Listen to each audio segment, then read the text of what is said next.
Good evening, ladies and gentlemen, and welcome to Coal Miners Memorial Stadium and Needham Sailor Field, home of your Harlan County Black Bears. Well, we have some action here tonight. The Hazard Bulldogs are rolling into town to face off against your Black Bears.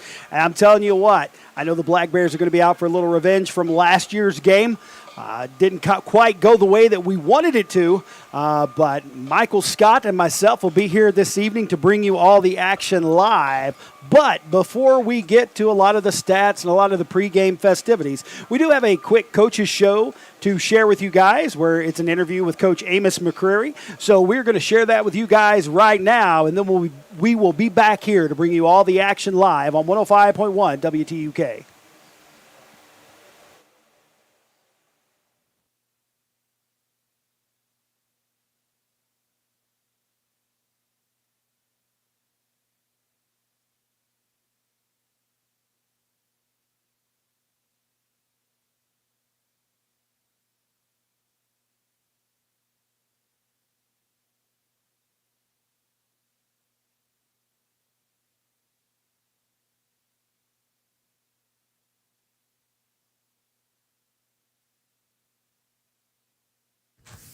Hello, everyone. Welcome to the first Coach Amos McCreary show here on 105.1 WTUK, Harlan, Kentucky.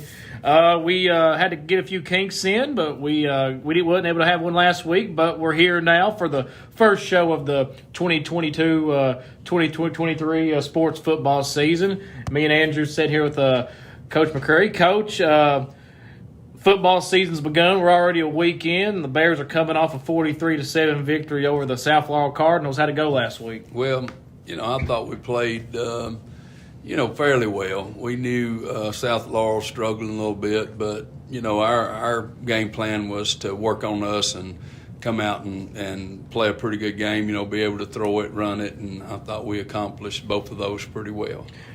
Looking at the scoreboard, 43-7, the offense was able to put up some points and move the ball pretty well. The number that stuck out to me was the 382 yards rushing, and that was mostly all from the gun. I know you are looking to spread, switching to more of a spread formation this year, but y'all was still able to dominate the ground, 382 yards rushing. That wasn't just on one player either. 8 different guys was able to get in there and get some yards. Talk about that. Well, we feel like we got, some guys that can run the football pretty well. We're not as big and strong as we were, last year to run up maybe inside the tackles. But, Friday night I thought we did that pretty well also. And like you say, we got a lot of different kids that can carry the ball for us, so that's going to help, and maybe keeping a few of them fresh. But for sure, and I think one of the biggest strengths so far as y'all's team I've noticed is up front. I think the offensive line's really grown a lot as compared to last year. What's your thoughts on y'all's O-line strength right now? Well, I put our O-line up against anybody's. I mean, I think we play up front as well as anybody else, and you're definitely right. That's the strength of our football team, and our backs. They ought to have a great time running behind those guys. Right. And you talk to anybody that knows anything about football, the offensive line kind of determines how much success you're going to have in the grand scheme of things. If you have a good offensive line, you can really work with it. But if you don't have an offensive line to protect your quarterback and be able to get your skill guys the ball or create lanes for the running back, it's hard to have much success. Well, I know this. If you got a great offensive line, you're going to find a good running back or two. I mean, you always, and that might just go the opposite. If you got a bad offensive line, you may have a really, really good running back, but he may not do a whole lot. So, yeah, I've always believed in that offensive line. For sure.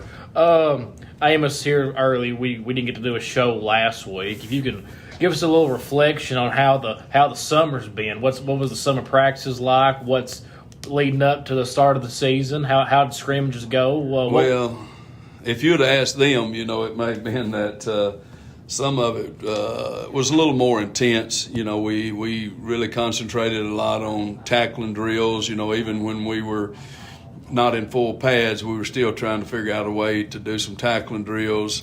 Conditioning, I think, was a little tougher, and they've been going at this since last year when we finished our last game. We started the indoor program at that time, and they kind of bought into that pretty good. And, the big guys up front are in a lot better shape than they were last year. I think that caused us some problems. We have to play them. There's not many of them. That's the biggest thing, is just not much depth. So we've really tried to work hard on the conditioning end of it and get everybody ready to play 4 quarters. Now, whether that'll be true Friday night, that'll be a big test. Well, you just mentioned depth just then. I know it's a lot of guys playing both sides of the ball, and that just further, as you said, it makes the importance of conditioning so much more. How's the guys handled that so far? Well, so far, and it helps. You go out and you play pretty well and you win your first game. So, the morale and those kind of things are pretty high. And, it's just according to how these next few games go. But, they're not really district games. And so that's what we got to keep pushing for, is that we get better every single week. And the conditioning is going to be a big part of it, because they are going to have to play both sides of the ball. What's if you can name one thing other than the depth being an issue? What's another big challenge if y'all faced so far? If y'all faced any? Well, as far as the challenges that we would face would probably be, like I said, in the secondary, we were not very good last year. We couldn't get off the field on 3rd down, and that was a big concern for us. But I think when I got to go out and watch what our track coach does, and and just how hard he works them kids, and we were able to bring that kind of onto the football field. We knew they had speed. Now we just got to teach them how to play the game. So there's 3 of them that were on the track team, and all of them, as you know, did pretty well in track. So we figured they got the speed, they got the talent. We just got to get them in the right place. During the summer and this first couple scrimmages and games, what's something that's caught your eye as a positive on the team? What's been a strength that you didn't know you was going to have that's kind of popped out to you?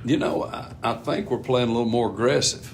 Last year I thought we were a little passive in certain positions and didn't tackle very well, didn't come up out of the secondary and do very much tackling. So, they kind of surprised me the first few games. They got up there and made some tackles and made some plays. Well, that's always a positive. So, what's been something that you've really enjoyed so far? I know it's early in the season, but what's been your favorite part so far with this team? What's the guys like?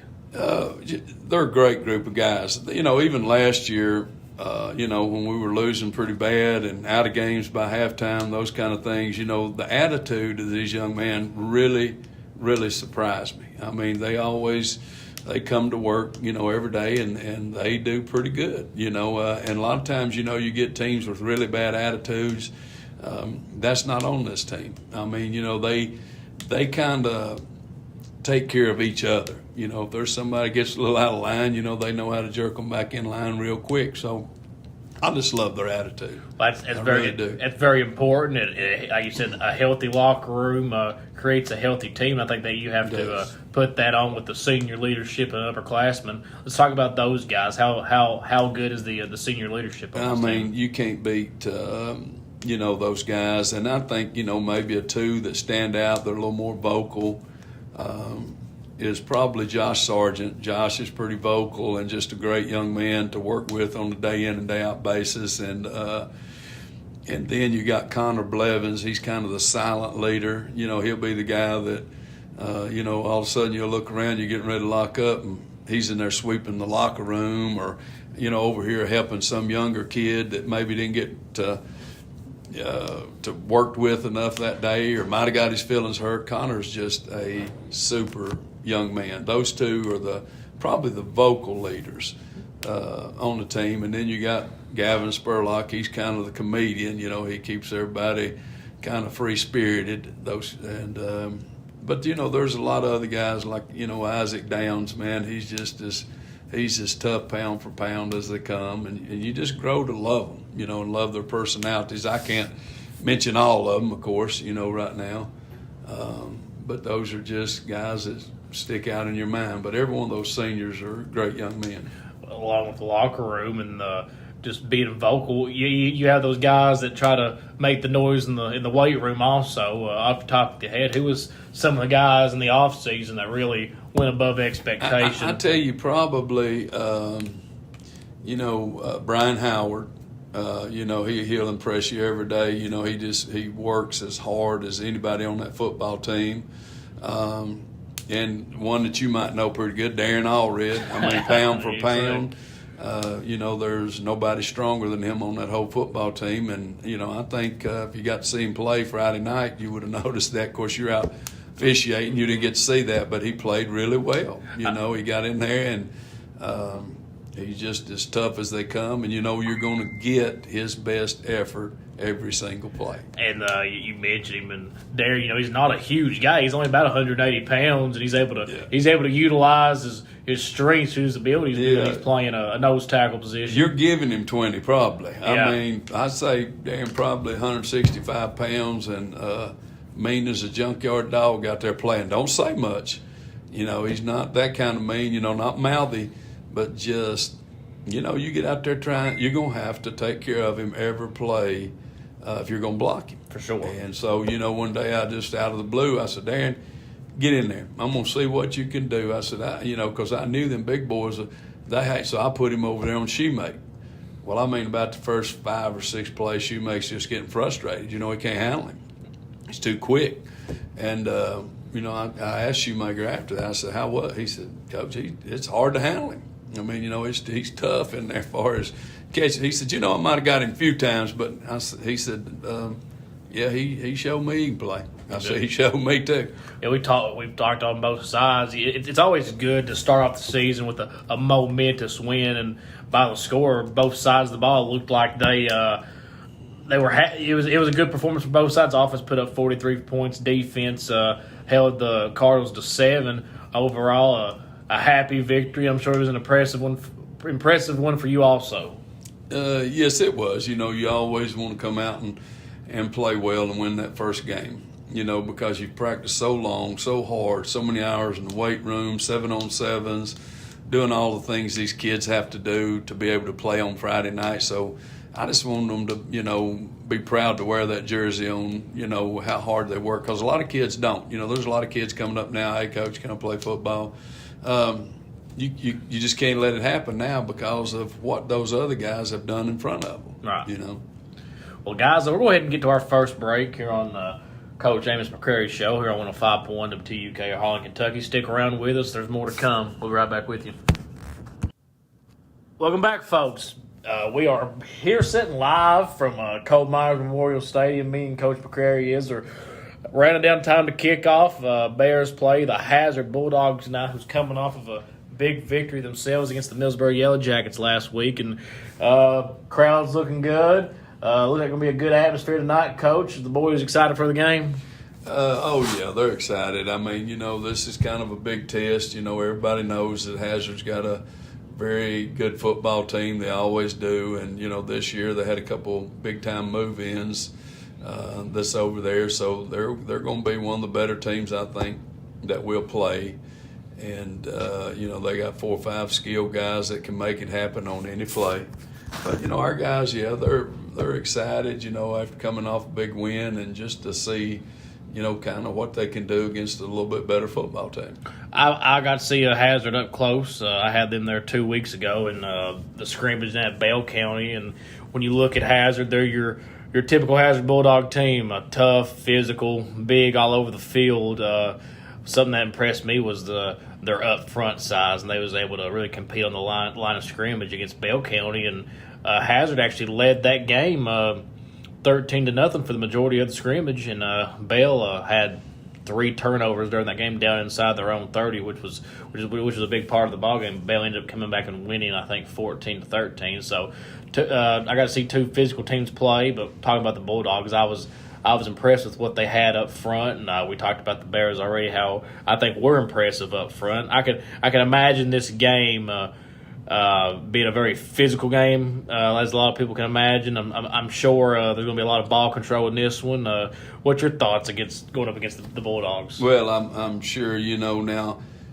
I really don't know what we'll get because they can throw the ball. They got Jordan Amos over there. He's new offensive coordinator. He was down at Bell at one time, and Jordan, he likes to throw the ball around a little bit.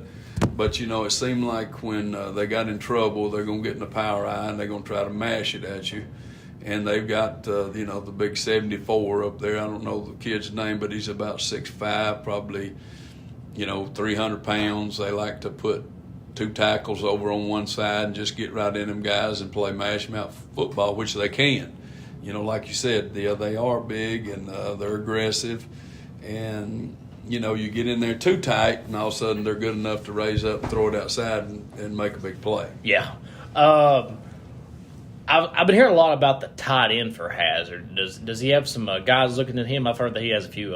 I'm sure he does. He's about 6'4", looks to be about 230, and they can play him at tight end or they can put him out there. They put him out a lot at split, and they just throw it out there to him. It's hard to get him down. He's so big, but they'll give him the ball 6 or 7 times tonight.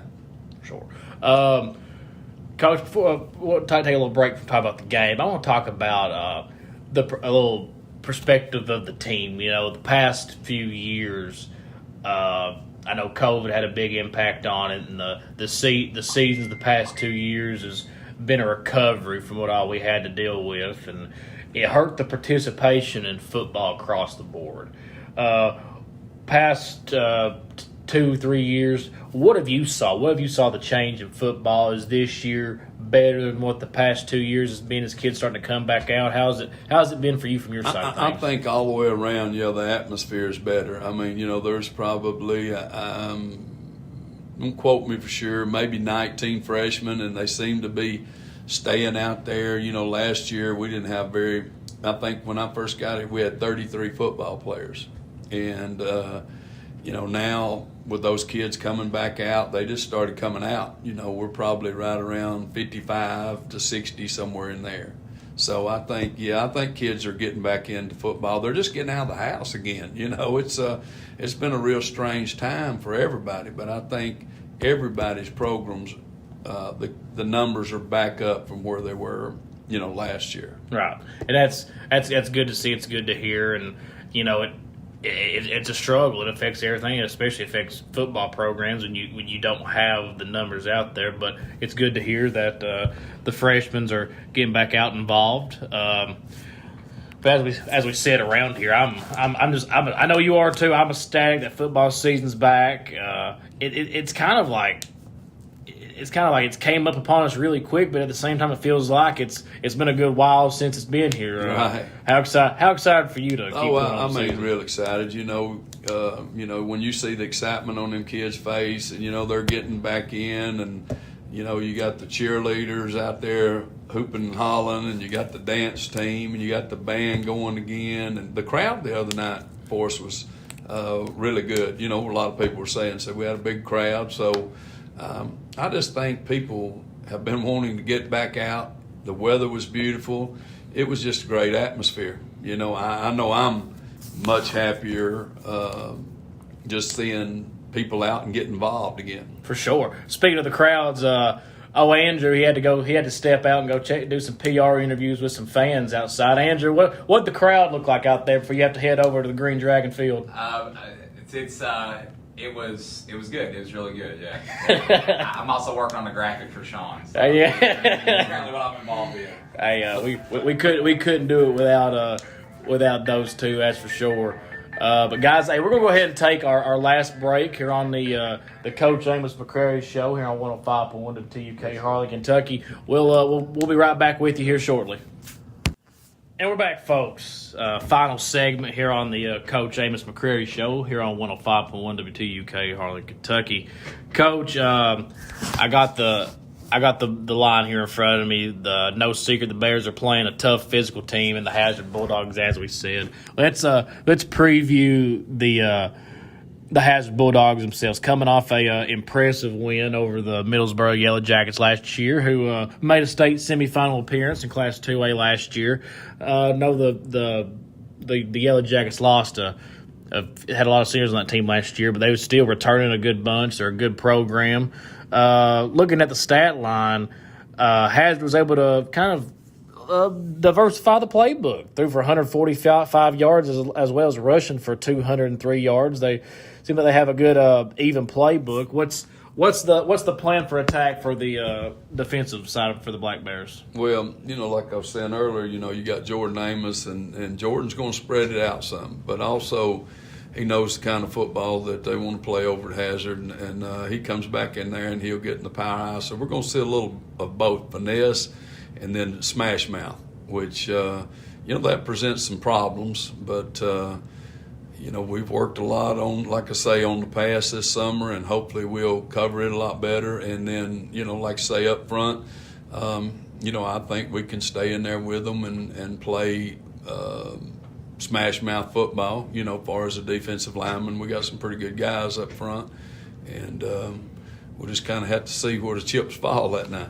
Reflecting back on the week, how's the preparation been for this Hazard game? Last year, Bears went over to Hazard, played in a dogfight over there, came up a little bit short. What's been the motivation going into this game, and how's practice been this week? Well, of course, you go to Hazard, and it's they got a good atmosphere over there. They put a bunch of fans down in the end zone. They're hollering, screaming at you the whole time, warming up. So the kids remember all that. I think a few of them said they'd even been sending messages, to girlfriends and everything else. So it'll probably be a pretty upbeat game, is what I'd have to say. They're going to be getting after each other pretty good out there, and that's what you want to see. You want to see just two good football teams going at it, and hopefully we can match them. Like I say, last year, I think they got on us pretty good over there, and hopefully, we can come back and play a lot better than we did. Each week, Coach, I'm going to give you an opportunity to put the target on one of your, I guess not say target on one of your players' backs, but who are you putting your spotlight on this week? What on the offensive side of the ball and defensive side of the ball? What two players are you needing to step up for you this week? Well, I think, like you said, the offensive line as a whole for us has got to play well, and if they do, we got people that can make some big plays. Thomas Jordan, Jonas Swanner, those kids can run. They're fast. If we throw it out there. The couple of receivers, Gavin Spurlock, those guys are capable of making big plays. Luke, he's got a lot of speed. We get him the ball out in the open, So we've got kind of the same thing too, some guys that can make big plays. And we can get in there and probably don't have, as big running back, maybe that they have. But we've got a good fullback, in Josh Sargent, and we can run it up in there behind him too. For sure. I mentioned earlier Bears been kind of wanting to get more on the spread, running a pistol a little bit formation, but the identity still kind of seems to remain the same. Bears want to run the ball and show their dominance up front and be able to control the line of scrimmage. Is that what you're all maintaining in this week? The Bears is still wanting the primary focus to run the ball. What's the identity? I've always been a coach that wanted to run football first and throw it around second. You hear all those things. There's, you got to catch it when you're throwing it, right? And you got to throw it where it's supposed to be. So there's a lot of things can go wrong when you're throwing the ball, guys. But when you're running the football, it's just kind of straight ahead. If you're good at it, then you're gonna run the football a lot more than you're gonna pass it. But with that being said, last year people put 9 in the box, so we knew we had to get people spread out a little bit more to even be able to run it. Right. So the other night, Reimer played really well. First 2 times he read those reads, boom, he come in there throwing the ball and did a really good job for us. So yeah, we'll be throwing it and running it hopefully. Oh, for sure. And Coach, for that game Friday night, the Bears they're supported heavy by their community and expected to take charge and win the ball game. So we know you got our support, and go Bears moving forward, right? I appreciate it. I just wanted to look ahead on the future schedule for the Bears. And people's been talking about kind of similar schedule to last year, but it still throws a lot of challenges at you. Now we already got our Bears already got one underneath their belt for one victory 43-7 over South Laurel, but it's no weak schedule the Bears have in front of us. You got at Whitley last week, and playing down in Williamsburg is always a challenge for anybody. You got Knox Central, who Harlan County has actually never beaten on the road. No, HC's never won on the road at Knox Central. Then you got Pike Central at home, Clay at home. Clay played Knox Central in a very physical game the other night, and that game was played on the old Knox Central field. You realize that? Oh no, I didn't. Yeah, they're still putting their turf on the new high school. So they had to play over there by the flood wall. Oh, okay. Yep. And then district play, I just said Clay County, but you got at Letcher, County Central, and LCC's returning a lot also. Got Johnson Central coming to town right now, and I think they're ranked, I want to say, 7th in the state right now. Probably. And then you got at Perry, you got to travel over to Hazard, and then Bell comes to town this year. Should have a good RPI for come playoff time. Should we go? Well, yeah, let's just hope we do. It's a pretty tough schedule when any game there's no givens. Right. If we had a given, then maybe it was the first one, and after that, we're going to have to play well to win any of those games. Right. I mean, and so. I guess that's what we're going out there and practicing for every single day. And then, injuries can play a part. That's just the thing that we can't have many injuries or we won't be a very good football team. Right. So hopefully we can stay away from the injury bug. That's going to be – and I think if we do, I think we can play with a lot of these people on that schedule for sure. But, there's a lot of ifs right now. For sure. It's a long season. It is, and with football there comes many challenges, and they can be challenges pop up, like you said, injuries that you don't plan for, or players quit, but hopefully not in our case. But another thing I wanted to ask you about this year and for the playoffs, going back to the format of playing your cross-district opponent this year, have you liked the playoff format they've been running where you basically just play your district in the first 2 rounds? Do you like the cross-district right format? now, Rhett, I'm just trying to take it one at a time. One step at a time. I'm just trying to win, the next football game. Right. And I really hadn't looked or thought about the playoffs. Those things will kind of, I guess, as we go forward, take care of itself. But I really hadn't. I hadn't even thought about the playoffs. I got you. Other than we want to get back in there. For sure. Yeah. As we said right here in the last closing statement, what statements? Is there anything you haven't hinted on yet? What's your outlook for the game? What's your expectation? What do you want to see out of your team tonight? Well, I want to see that we come in there and we compete for 4 quarters. That's where we've got to get to against these tougher teams, is that we come in there and know that we got a chance to win. That's what I want our players to really believe, that, hey, if they get up a touchdown or 2, we can't just lay down and let them score 40 more. Right. We got to be in there to play the whole game. It's just like you said down at Bell. Bell gets down a couple of touchdowns, didn't bother them that much. Right. Because, they condition hard and they know that they've got a chance until it's over, and then they came back, and I think the conditioning is probably what beat Hazard. Right. Now, Hazard, just man for man, may be better than Bell, as far as just skilled kids and their line and everything else. But, that working hard every day, there's a big part of that comes into play also. Gotcha. Well, Coach, I appreciate you sitting in here with us. There's not much time left out there on the game clock. I know the Bears get ready to go out there and warm up on the field. What's your pregame speech going to be before you get out there? Well, I guess that just comes to me as I get right there in front of them. And a lot of it will be same things we talked about. Let's go out there and compete, and no matter what the end results are, let's know that we kind of left it out there on the field tonight. Yeah, well, as tell Joe Owens to fire the cannon extra loud tonight, because Bears got a big one coming. Let's hope it echoes through the mountains a bunch of times. There you go, Coach. Good luck tonight. Appreciate you sitting in here with us. And next week we'll see you next week. Thank you, now. Appreciate you. Have a good one, Coach. Good luck.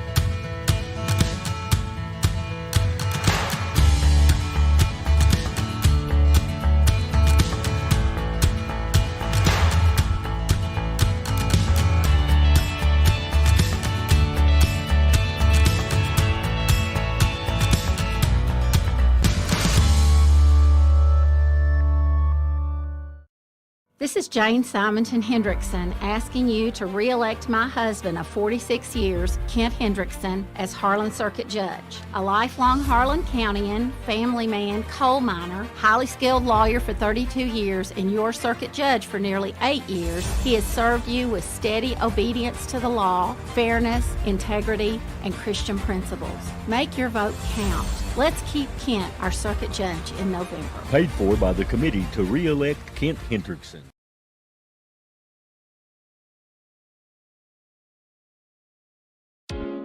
When it comes to floor covering, one name has stood the test of time: Harlan Carpet Mart.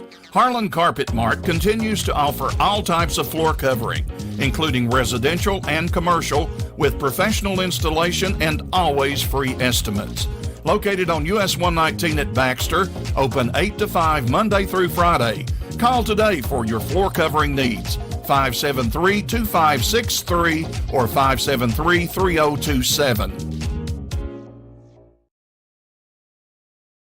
Choosing a pharmacy can mean the difference between feeling frustrated or feeling confident that your prescription needs are met. At Donnell's Pharmacy in Harlan and Donnell's Tri-City Pharmacy in Cumberland, taking care of your prescription needs are the highest priority. Local ownership means that the customer service experience reflects the best our community has to offer. Give us a call today at 573-4550 in Harlan or 589-0007 in Cumberland. You'll be happy you did. When feeding your family, you always want quality foods at a price you can afford. At Don Super Saver, you will always find just that. Don Super Saver takes pride in being always fresh, always friendly. Check out the specials at Don Super Saver. New York strip steak, $6.99 a pound. Tree ripened red or black plums, $1.98 a pound. Campbell's pork and beans, 2 for $1. And in the deli, Kobe Longhorn cheese, $4.99 a pound. Price is valid through August 30th. This is Harlan Circuit Judge Kent Hendrickson. I have worked hard for almost 8 years to restore stability and trust in the court, as I promised you I would. I love this community, and I will continue to work tirelessly to improve the caliber of justice in our county. Together, we can ensure that everyone having business before the Harlan Circuit Court is treated fairly and equally without exception. I ask you for your vote to re-elect me, Kent Hendrickson, your Harlan Circuit Judge, in November. Paid for by the committee to re-elect Kent Hendrickson.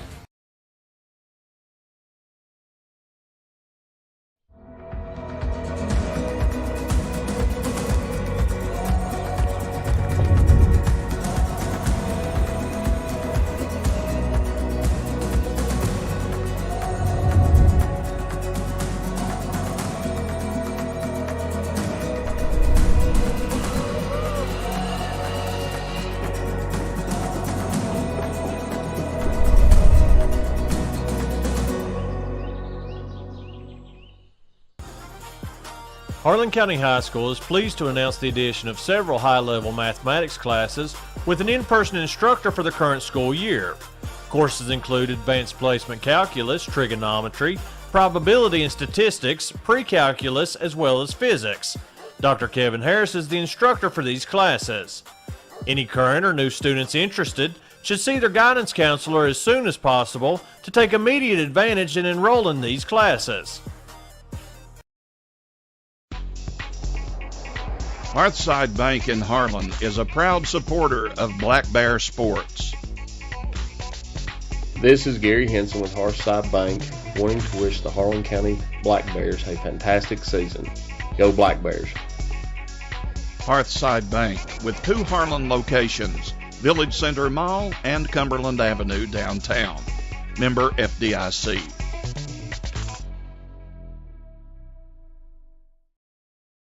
Howard Heating and Air Conditioning, your authorized Amana dealer. Howard Heating and Air Conditioning specializes in heat pumps, central heating and cooling, replacement systems, and new installations. Phone 573-2944 for Howard Heating and Air Conditioning, your authorized Amana dealer. When it's time to replace your heating and cooling system, remember Howard Heating and Cooling, 573-2944. Building or remodeling, Howard Heating and Air Conditioning, 573-2944, your authorized Amana dealer.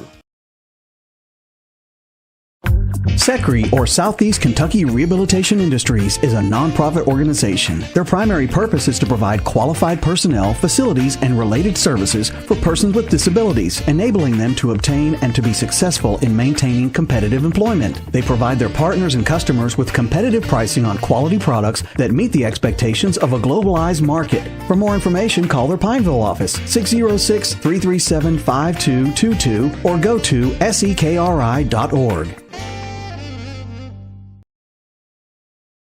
Harlan County Community Action Agency Transportation Department, located at 319 Camden Street, provides transportation for citizens of Harlan County for medical appointments, jobs, veterans, public transportation, education, and inner-city Greyhound bus connections. Harlan County CAA has both ambulatory and wheelchair-accessible buses to fit all of our clients' transportation needs. If you need a ride or further information, call our dispatcher at 573-5335, extension 244. Hours of operation are 8 a.m. to 4:30 p.m. Monday through Friday, and 8 a.m. to 2 p.m. on Saturday. Hey, I'm Travis, and I want to tell you about one of the exciting programs we have at Southeast Kentucky Community and Technical College. We offer GED classes Monday through Friday. These classes are designed to assist individuals in becoming prepared for college or starting a new career. The best part about it, these classes are totally free, and we cover the cost of the GED test. Please call me, Travis Cox, to sign up for more information. 606-589-3210. Hello, everyone. Welcome back, ladies and gentlemen, to Coal Miners Memorial Stadium and Needham Sailor Field, home of your Harlan County Black Bears for tonight's matchup, featuring the Bulldogs from Hazard coming in to face off against your Black Bears. Michael, it is good to be with you, buddy. Man, it is great to be back. I missed basketball season, but I actually have no idea how to call football. Well, you know what? You're going to do the best you can do tonight, and I have faith that you're going to do a good job. And I can tell you, Britt and I traveled over last year, and we got to watch this matchup between Harlan County and Hazard.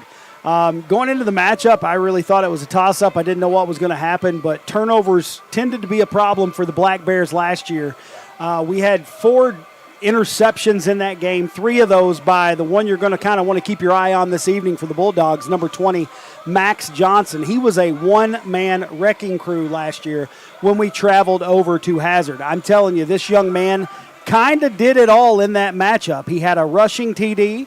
He had an interception return for a touchdown. He had a punt return for a touchdown and a kickoff return for a touchdown. Man, must be fast. Also scored a 2-point conversion, and he had 26 of Hazard's points last year. And I'm telling you what, he was a one-man wrecking crew last year. And that's something Harlan County is going to have to keep their eye on this year, is try to contain that speed. But on the flip side, you look over at Harlan County, and it looked like our speed had picked up. Last week, we played South Laurel, and we come away big winners in that one. Did an excellent job on defense. The only touchdown allowed was on a kickoff return where we kind of overcommitted.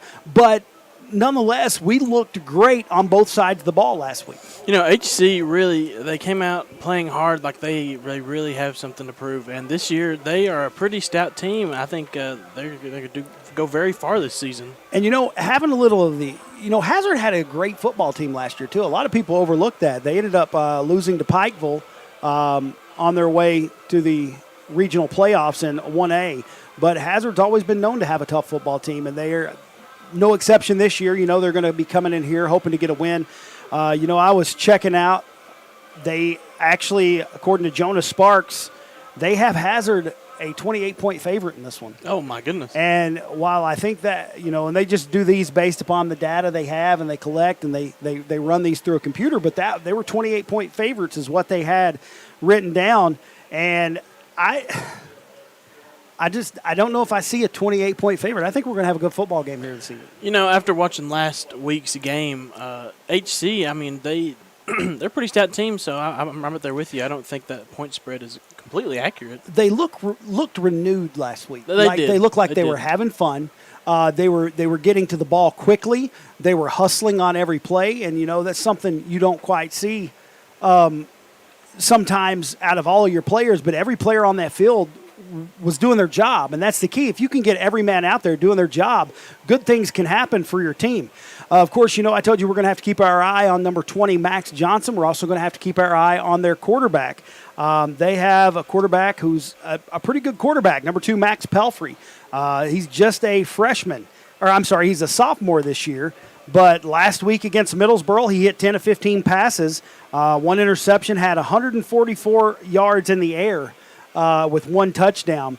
But Max Johnson was the workhorse last week against Middlesboro. He had 22 rush attempts for 164 net yards. And I was looking at some of the stats from last week. They put up 206 yards on the ground, 144 passing yards. And it was against a Middlesboro team who last year, everybody knows about Middlesboro last year. They were 13-1. They had an excellent season, had some they had a great run. And they had, but they lost several key players. So it's kind of, you wonder, did Middlesboro lose that much, or was Hazard playing that well? Right. And it's one of those situations where it could be a mix of both as well. So that's something we're just going to have to keep our eye on. That game was back and forth there for a little while, and then Hazard pulled away and ended up winning that game by 18. But let's look on the flip side to our Black Bears. I'm telling you what, last week was absolutely unbelievable how they played. These young men came out and had 382 yards on the ground.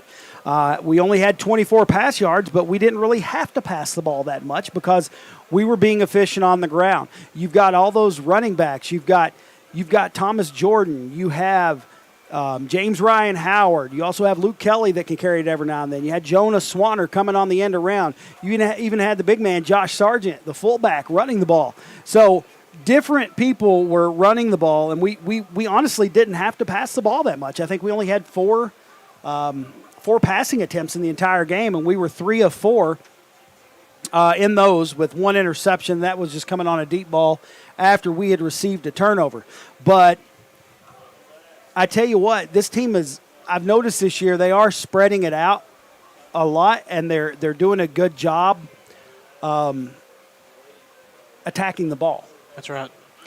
I really like the fact that our line controlled both sides last week as well, because I think that's where a lot of these games, it's easy to look at a quarterback, it's easy to look at a running back, wide receivers making big plays, but your offensive and your defensive line control the game. That's right, 100%. And we won that battle in the trenches last week, and I'm looking at this Hazard team. They have some big kids, but they don't have the numbers that we have. And it's one of those things, are you going to try to just beat them down in a dogfight, wear them out, get them exhausted a little bit, because they're not going to have probably as many substitutes as a team that's 4A would have. So it's going to be an interesting game, Michael. I think it's going to be a great game this evening. Like you said, Hazard's going to be a tough team because they can pass the ball, they can run it, so it's going to be a toss-up. We're just going to have to dig deep and show them what we're made of. When I was looking at the stats from the game last year over in Hazard, they had 278 rushing yards on the ground. The majority of that was from Max Johnson, and they had 97 passing yards. But we also had 278 rushing yards on the ground, and we only had 12 passing yards last year at Hazard. And like I said, those 4 interceptions really hurt us, the turnovers, and then allowing the kickoff return, the punt return. I think we're going to have a different team out there this year, Michael. I think Harlan County is going to come out electrified. I'm telling you what, there's already a little bad blood between these two teams. I have a little bit of the inside scoop listening to some of these kids talk, and they were talking about people making Instagram posts and some of the players messaging their girlfriends, and they were not happy about it. These players said, "We're coming to win tonight. That's what we're planning on doing." You gotta love those rivalries. Oh, it's so much fun. Rivalry games. It's always a good time, and just want to see a good football game out here between them. I think I have another thing I wanted to talk about here. Let me see here.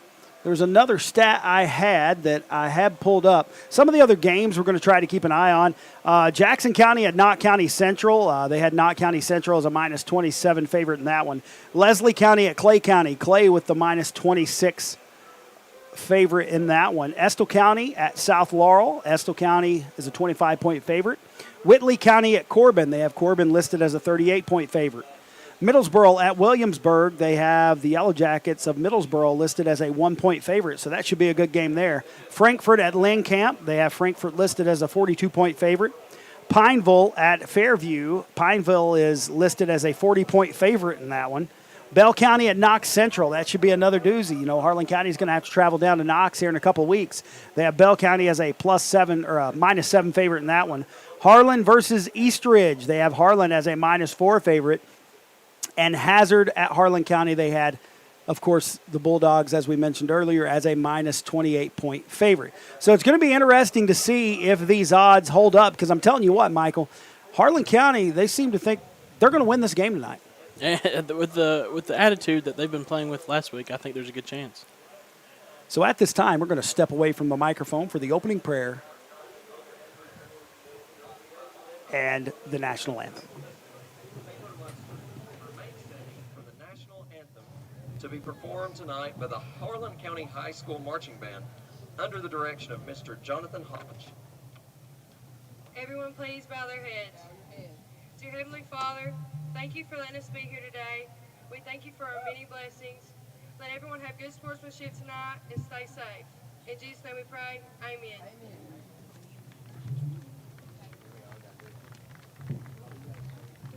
Where's the flag?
Ladies and gentlemen, your Harlan County High School Marching Band. The opening prayer there by Taylor Lunsford. A great job by that young lady. And then our national anthem there by the Harlan County High School Marching Band. A good job by them.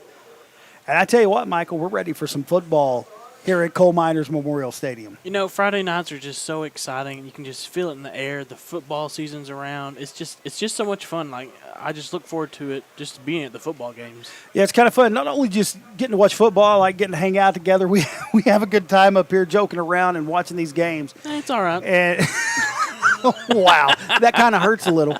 But, you know, we're going to have some fun tonight. Oh, yeah. And I tell you what, I believe these Black Bears are looking to have a little fun out there on the field tonight. It's Hillbilly night, and I don't know if you can see on the screen, but they have moved the Den Keepers down to the far end zone, and they're having a big old hold down there right now. They were dancing around. They got some country music going, but they had a Hillbilly night theme tonight. I tell you what, I love these kids. They come out and support the Black Bears. This group of Den Keepers, like I said, Robin Sanders does a great job getting these kids together. They came out last night for the volleyball game. The girls were facing off against the Harlan the Harlan Lady Dragons, the volleyball team. And I tell you what, they had a crowd in the at the end of the basketball court just cheering those girls on. And Harlan County came away with a win there in the volleyball match. Already have a score to pass along to you. Harlan and East Ridge, 9:11 left in the first quarter. East Ridge is on top by a score of 8-0. So that's going to be another game to keep our eye on. We'll try to keep you up to date with all the stats because Paula Hall always keeps me up to date. She does an excellent job, and we appreciate her more than she knows. But I tell you what, I almost want to go down to the student section and just have a good time. It looks like the place to be. We are going to have some fun. Even the cheerleaders, the dance team, they're all getting involved. It's going to be a fun night, Michael. Well, we're going to take you back to the station for a quick commercial break, and then we'll be back here on 105.1 WTUK.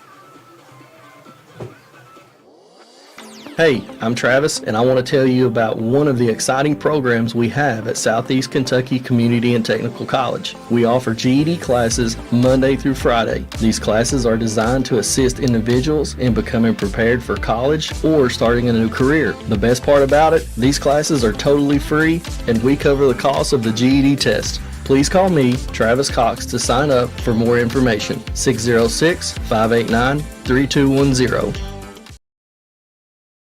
Harlan County Community Action Agency Transportation Department, located at 319 Camden Street, provides transportation for citizens of Harlan County for medical appointments, jobs, veterans, public transportation, education, and inner-city Greyhound bus connections. Harlan County CAA has both ambulatory and wheelchair-accessible buses to fit all of our clients' transportation needs. If you need a ride or further information, call our dispatcher at 573-5335, extension 244. Hours of operation are 8 a.m. to 4:30 p.m. Monday through Friday, and 8 a.m. to 2 p.m. on Saturday.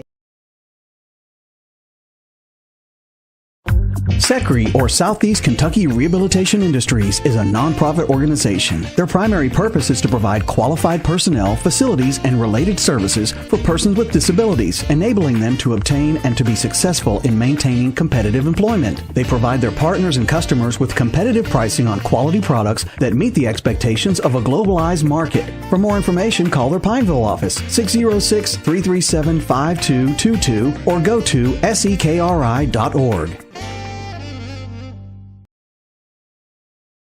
Howard Heating and Air Conditioning, your authorized Amana dealer. Howard Heating and Air Conditioning specializes in heat pumps, central heating and cooling, replacement systems, and new installations. Phone 573-2944 for Howard Heating and Air Conditioning, your authorized Amana dealer. When it's time to replace your heating and cooling system, remember Howard Heating and Cooling, 573-2944. Building or remodeling, Howard Heating and Air Conditioning, 573-2944, your authorized Amana dealer. Hearthside Bank in Harlan is a proud supporter of Black Bear Sports. This is Gary Henson with Hearthside Bank, wanting to wish the Harlan County Black Bears a fantastic season. Go Black Bears. Hearthside Bank, with 2 Harlan locations, Village Center Mall and Cumberland Avenue downtown. Member FDIC.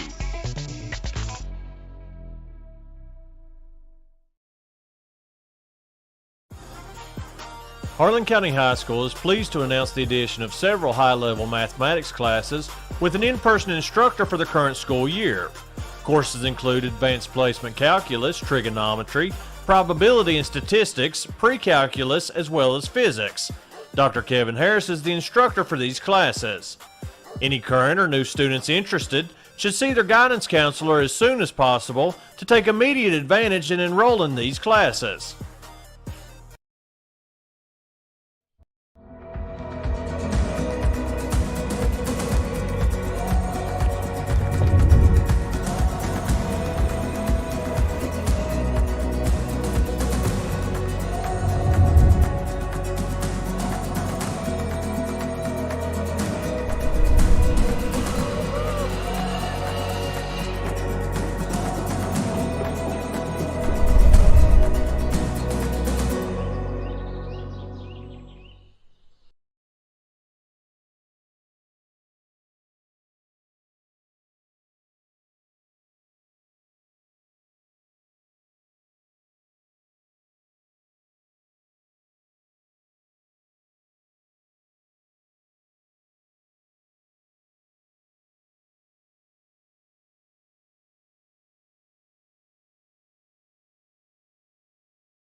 Welcome back to Harlan County High School as the team captains are meeting at midfield with the referees.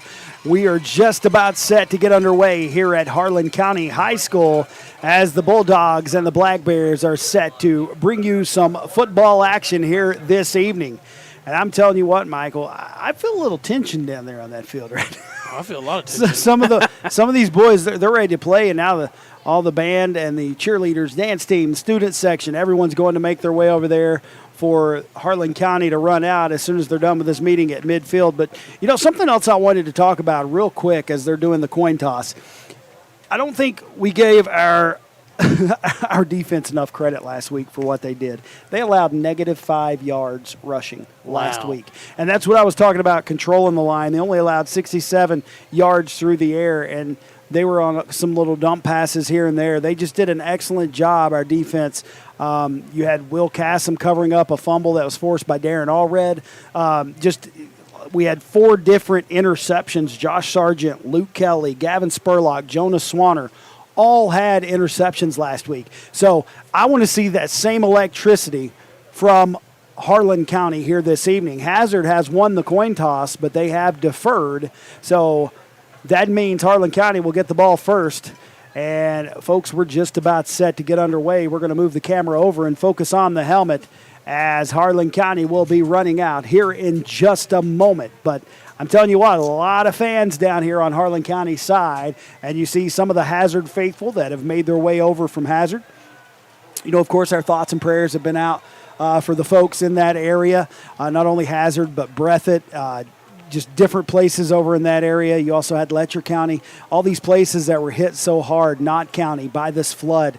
Our thoughts and prayers have been out to all those folks, and keep those folks, continue to keep them in your prayers in the coming days, as I'm sure they got a lot of rebuilding to do. And there it is. The song we've been waiting for. It gives me chill bumps every time. I love it. Tell you.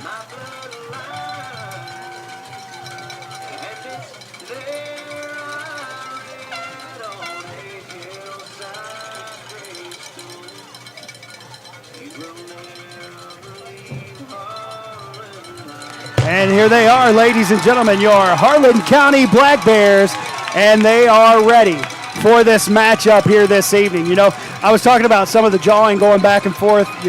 Kids nowadays, it's a little bit different than back when I was in high school.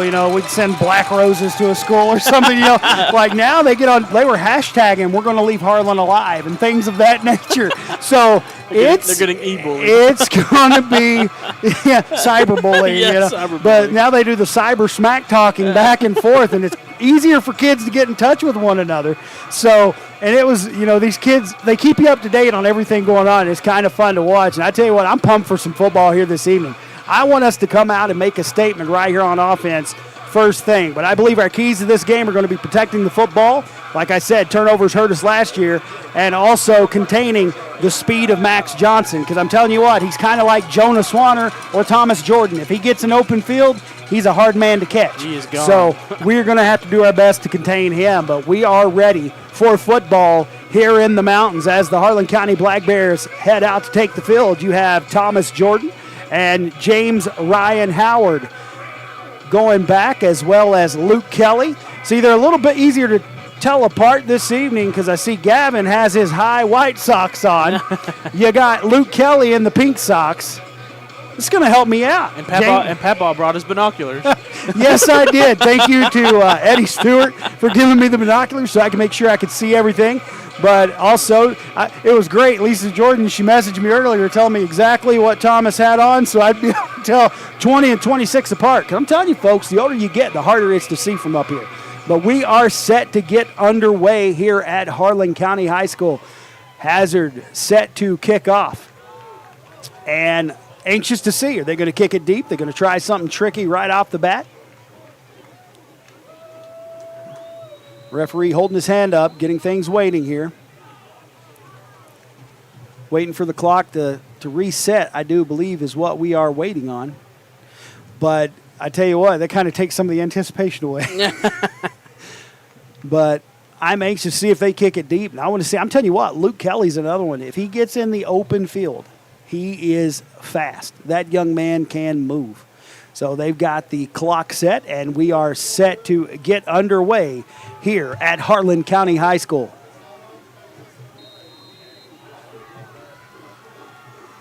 Here's the kickoff. They're going to kick it over on the side. Looks like James Ryan Howard fields it, and he's going to bring it right up, running over people all the way across the 40-yard line, and Harlan County is going to have pretty good field position for this opening drive. He takes it right up to about the 41. So we're going to see what we can do on offense right here, folks, right out of the gun.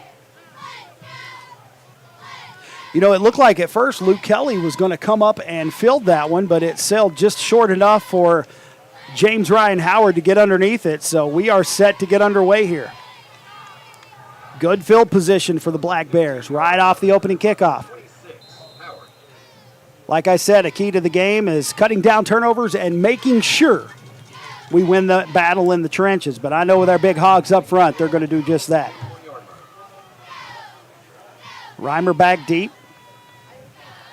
Looks for a pass quick out to the side. He gets it to Swanner. Swanner quickly has two men on him. I can't tell who that was. It looked like one of those was number 10, Memphis Blankenship.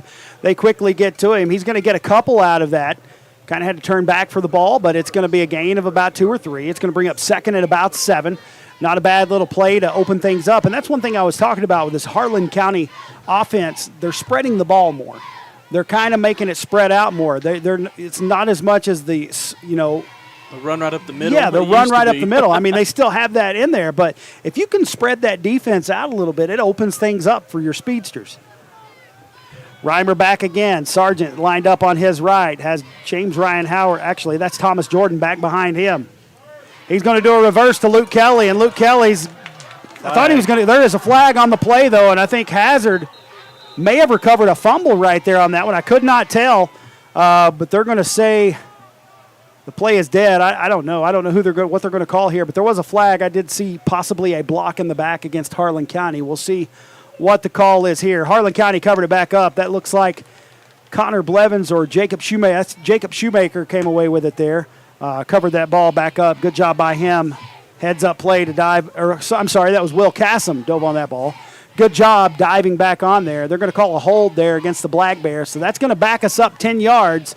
So it's going to be second now and probably about 17. I didn't know if they were going to call a hold there or they were going to call a block in the back. I could have seen that one maybe going either way, but it backs us up. Good news is we do get to stay on second down, and we did retain possession of the ball. But with that being 10 yards from the spot of the foul, it actually has us now at about second and 21. Must have been behind the line where the hold took place. So that's one thing about this Bulldog team. They are super fast, and they get to the ball quickly. Same formation.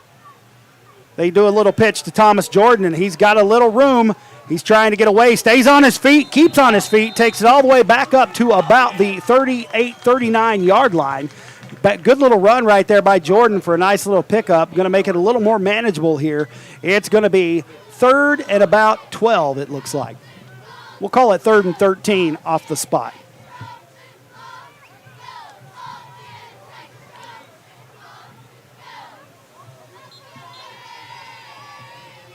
Referee down there waving his arm, wanting them to start the clock. I don't think anybody sees him.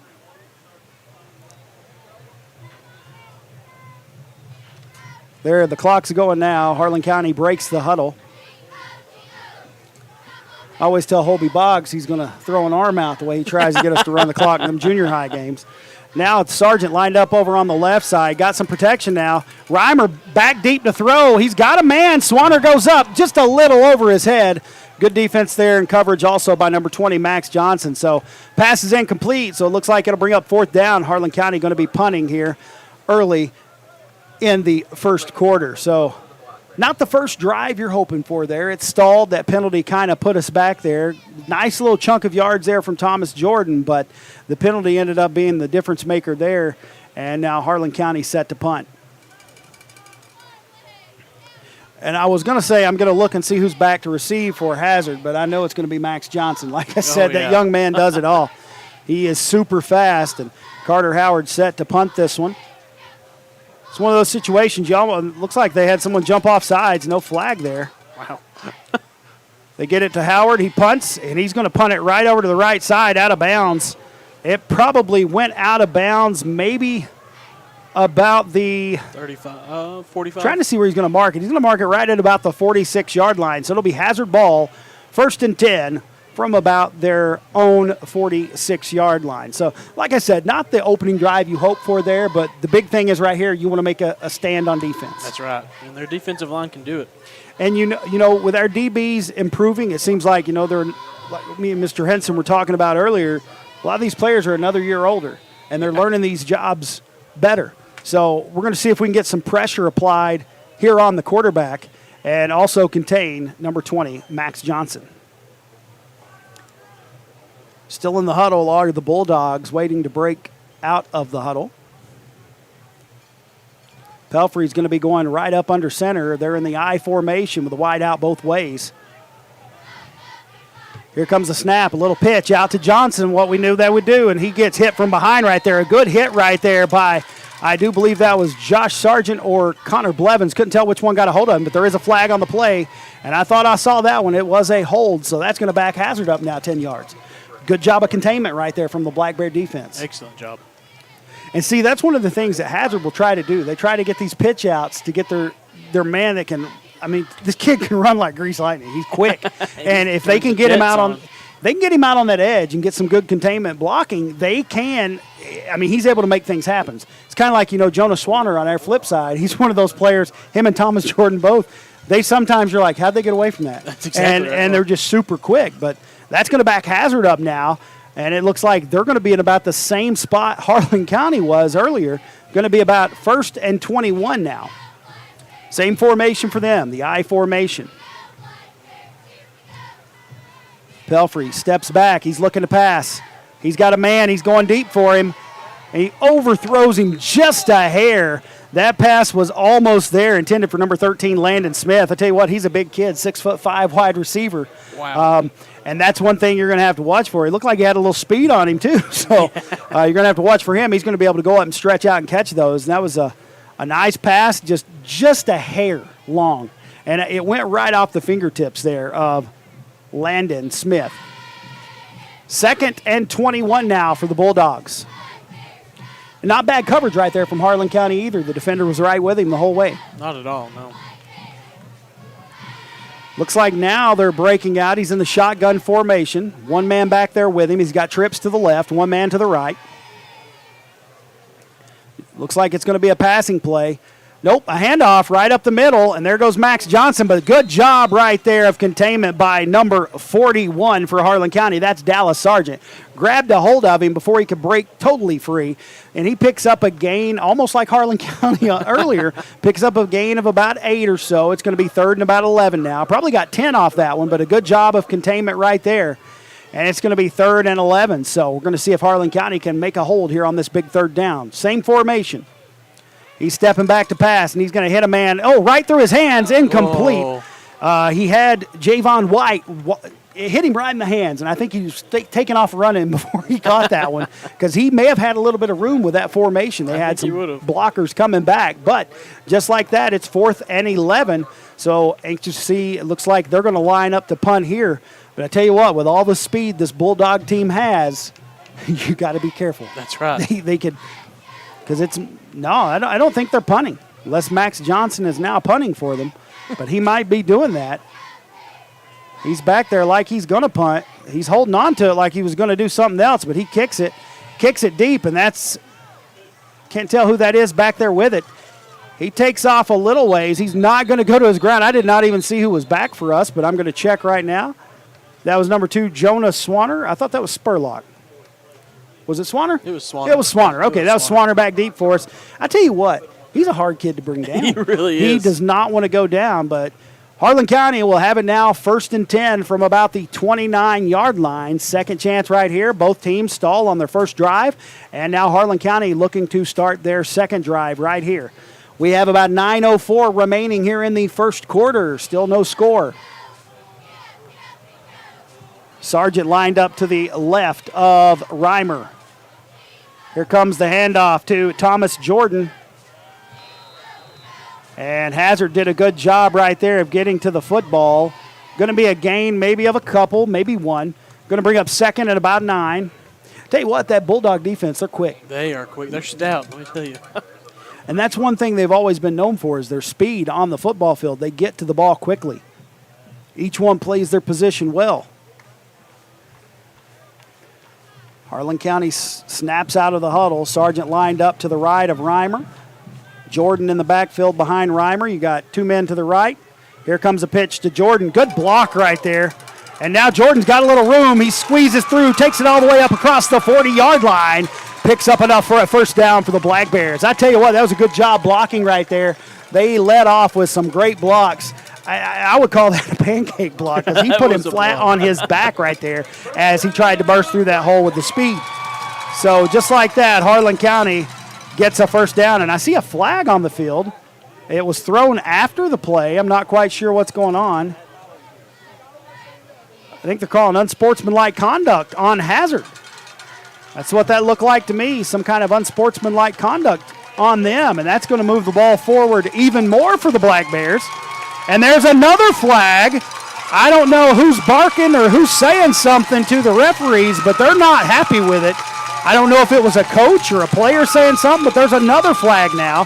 That ball was moved up across midfield to the 45, so it was a 15-yard penalty, and now it's going to be moved again. Wow. And this is one of those situations. I told you there was a lot of emotions coming into this game. Like I said, these kids have been talking. You got to have composure in this moment right here. So it looked like the first one was an unsportsmanlike, and then there was another flag.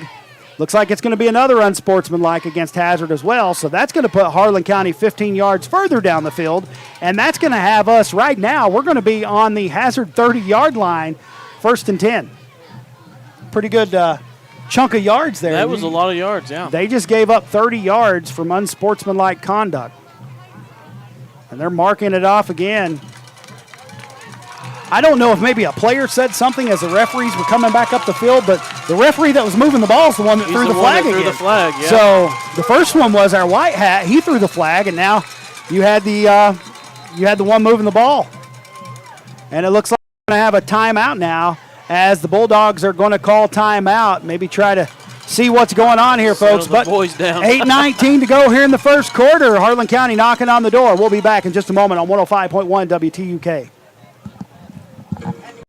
SECRE, or Southeast Kentucky Rehabilitation Industries, is a nonprofit organization. Their primary purpose is to provide qualified personnel, facilities, and related services for persons with disabilities, enabling them to obtain and to be successful in maintaining competitive employment. They provide their partners and customers with competitive pricing on quality products that meet the expectations of a globalized market. For more information, call their Pineville office, 606-337-5222, or go to sekri.org.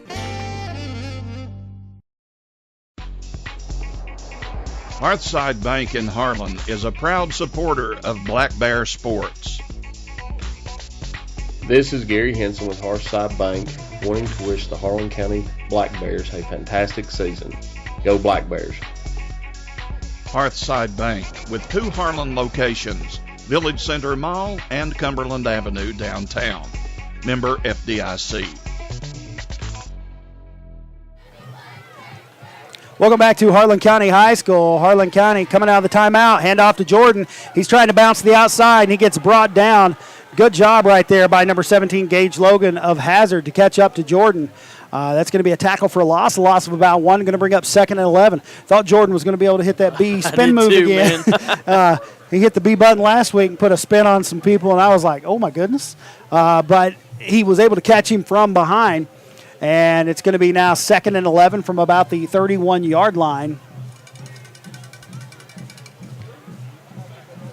Sargent lined up to the right of Reimer. You have Jordan in the backfield. Here comes the pitch to Jordan. Good blocking. He's going to get up across the 30 to about the 29-yard line, it looks like. So it's going to be a gain of only a couple. He had some good blocking up front and then got tripped up. He's going to bring up now. It's going to make it 3rd and about 9. So Harlan County here with this field position, after the two unsportsmanlike conduct penalties, you do not want to waste this opportunity right here. Not at all. You're in 4-down territory. Right. That Bulldog defense is tough, though. They are. They're quick to the ball. They do a good job of covering their positions.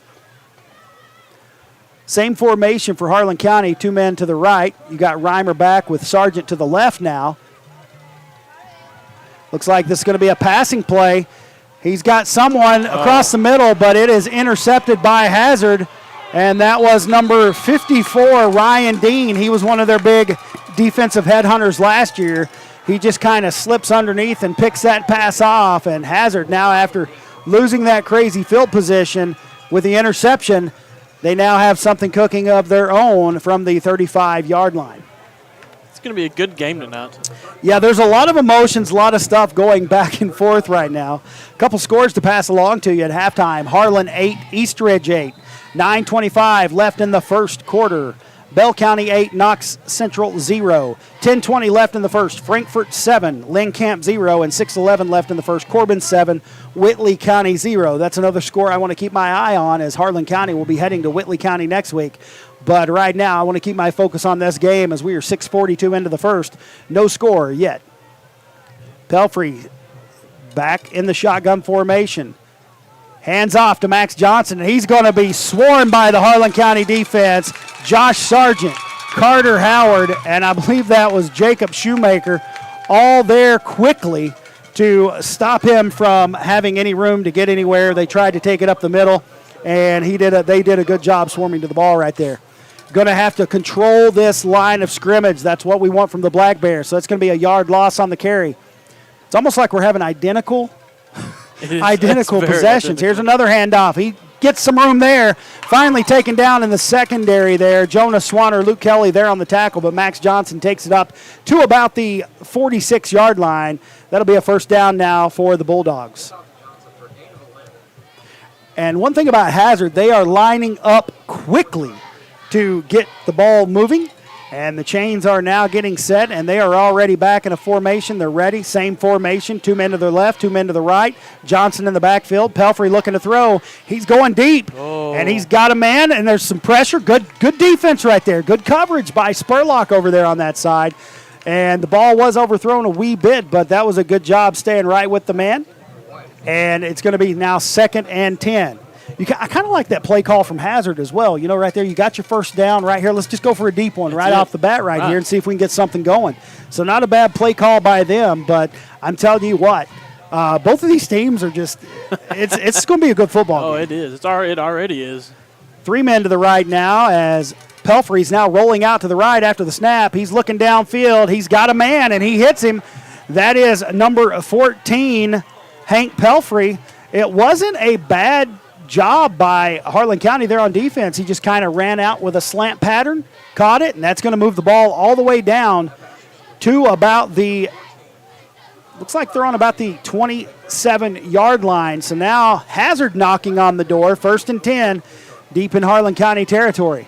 Here comes the snap to Pelfrey. He's looking to pass again. He throws it across the middle. Oh, I thought we had a chance right there to pick that off. Kind of throws it over the head of the intended target. Going to be 2nd and 10 now. I tell you what, Pelfrey looks good in the pocket. He really does. We're going to have an arm on him. We're going to have to do a better job of getting more pressure on him to make him feel the heat. And one thing I noticed we are doing, which I do kind of like though, we're covering more. Only sending 3 at the line of scrimmage, just trying to make sure that we contain Johnson and that we have our coverage. Right, that's the keys right now. You got to stay on your man. Don't let anybody beat you. Trips to the left, 1 man to the right. Johnson in the backfield with Pelfrey. Pelfrey steps back again. He throws it across the middle. Good job right there by Sargent to bat that one away. Going to bring up 3rd and 10 now. But once again, being on the 27-yard line of Harlan County, you know, this is going to be 4-down territory for the Bulldogs.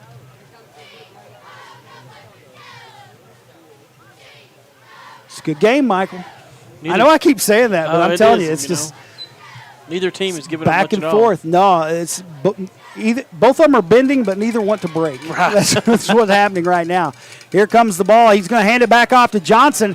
Oh, he's got a little room, and we miss a tackle there, and he's going to take it all the way down to about the 7-yard line, and that's now going to make it 1st and goal for the Bulldogs. I thought we had a chance to get him right there before he broke free, but, you know, we were so used to Pelfrey dropping back and throwing right there. Right. Kind of lulled us to sleep with that, and they get it into inside the 10-yard line, so it's now going to be 1st and goal for the Bulldogs. Bulldogs looking to strike first. Looks like same formation. You got 2 men to the right, 2 men to the left. You still have Johnson in the backfield and Pelfrey at quarterback. Pelfrey looking to throw it into the end zone for his big man. Sails over the head, out of bounds. Good coverage there by Luke Kelly. Stayed right with him. And I tell you what, he was going right for that same young man we were talking about earlier, the 6'5" wide receiver. He's got some length on him, Landon Smith, and they were just looking to do that little play where you throw it to the sideline over there and let him use that length to jump up and get it. Over everybody. Trips to the left now, 1 to the right. Johnson still in the backfield with Pelfrey. Pelfrey's looking to run it himself, and good job right there. Trying to see, that was number 78, I do believe, for us, that met him right at the line of scrimmage. And I guess, as you would say back in the day, put a good little walloping on him. That's old Will Cassim. He just kind of hit him, took him down right there. So now it's going to be 3rd and goal from about the 6 or 7. Kind of hard to tell from our angle. I do believe it's right about the 6. Tripp still to the left, 1 to the right. Johnson in the backfield with Pelfrey. Here comes a pass over to Johnson. Johnson's got a little room on the outside.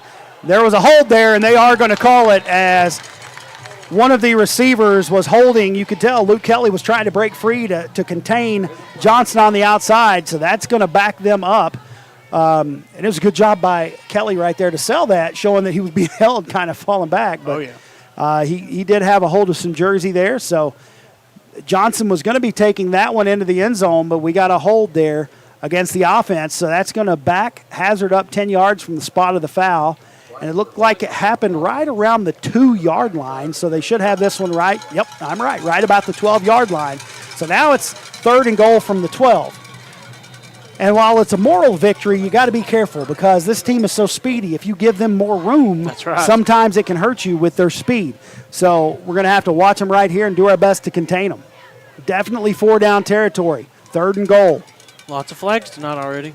There are. And I don't know if a player kind of lost his cool down there on that play with the 2 unsportsmanlike or what. But that's one thing as a coach you do not want to happen. No. You don't want flags. And I'm not sure what the white hat's coming over to say. It looks like he's talking to someone on the sideline. I'm not quite sure if there's something going on with the clock.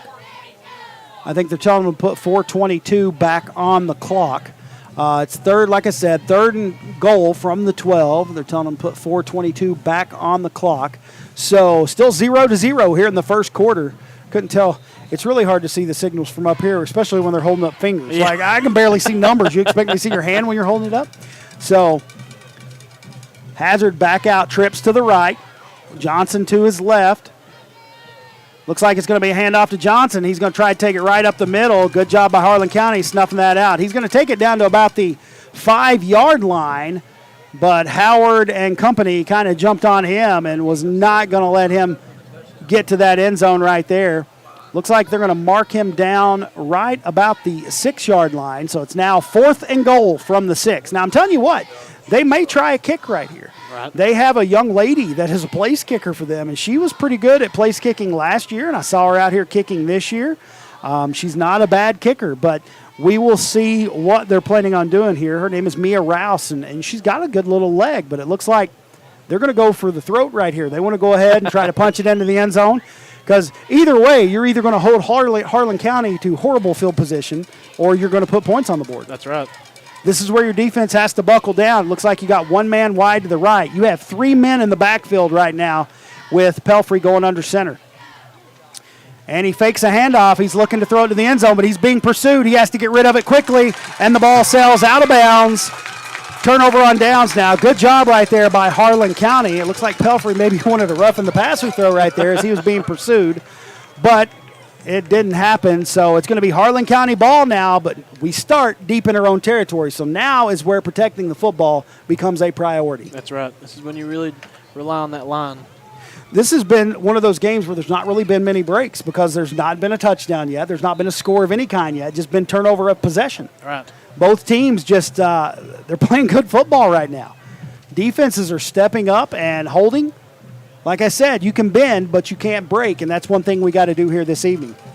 So Harlan County now, looks like Jordan in the backfield along with Sargent, next to Reimer. 2 men to the right, 1 to the left. It looks like we're going to run it out of there. That was Reimer on that carry? Yeah, it was Reimer. I think. I'm trying to see. No, that was Swanner. That was Swanner on that carry, and he comes up a little. He's limping a little. Yeah, limping a little. I think he took a shot to the leg right there, maybe the knee. So, but he gives us a little breathing room right there on that carry. He takes it out to the 12-yard line. So that's going to be 2nd and 4 now. They were kind of in, I guess you couldn't call it the Wildcat formation. For us, it'd be the Bearcat formation. so that was Swanner. I didn't even notice that. I thought Reimer was back there.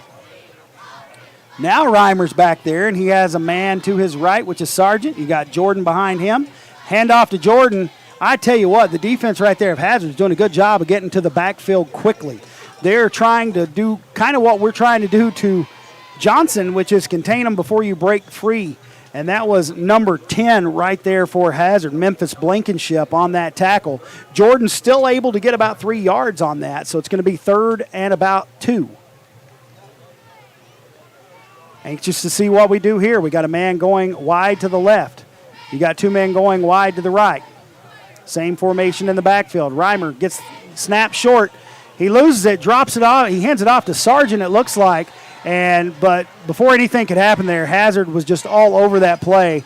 And that's going to be a loss on the play. And that's now going to bring up 4th down. That's something you don't want to happen right there deep in your own territory as a drop snap. Yeah, it wasn't really. It looked like the snap didn't quite get to him and caught him off guard. I don't think he was ready for it. So now the speedy Max Johnson set to return this kickoff, and with short field position, you do not want to give this young man any room. No, not at all, especially if he turns on those jets. Howard set to punt the ball.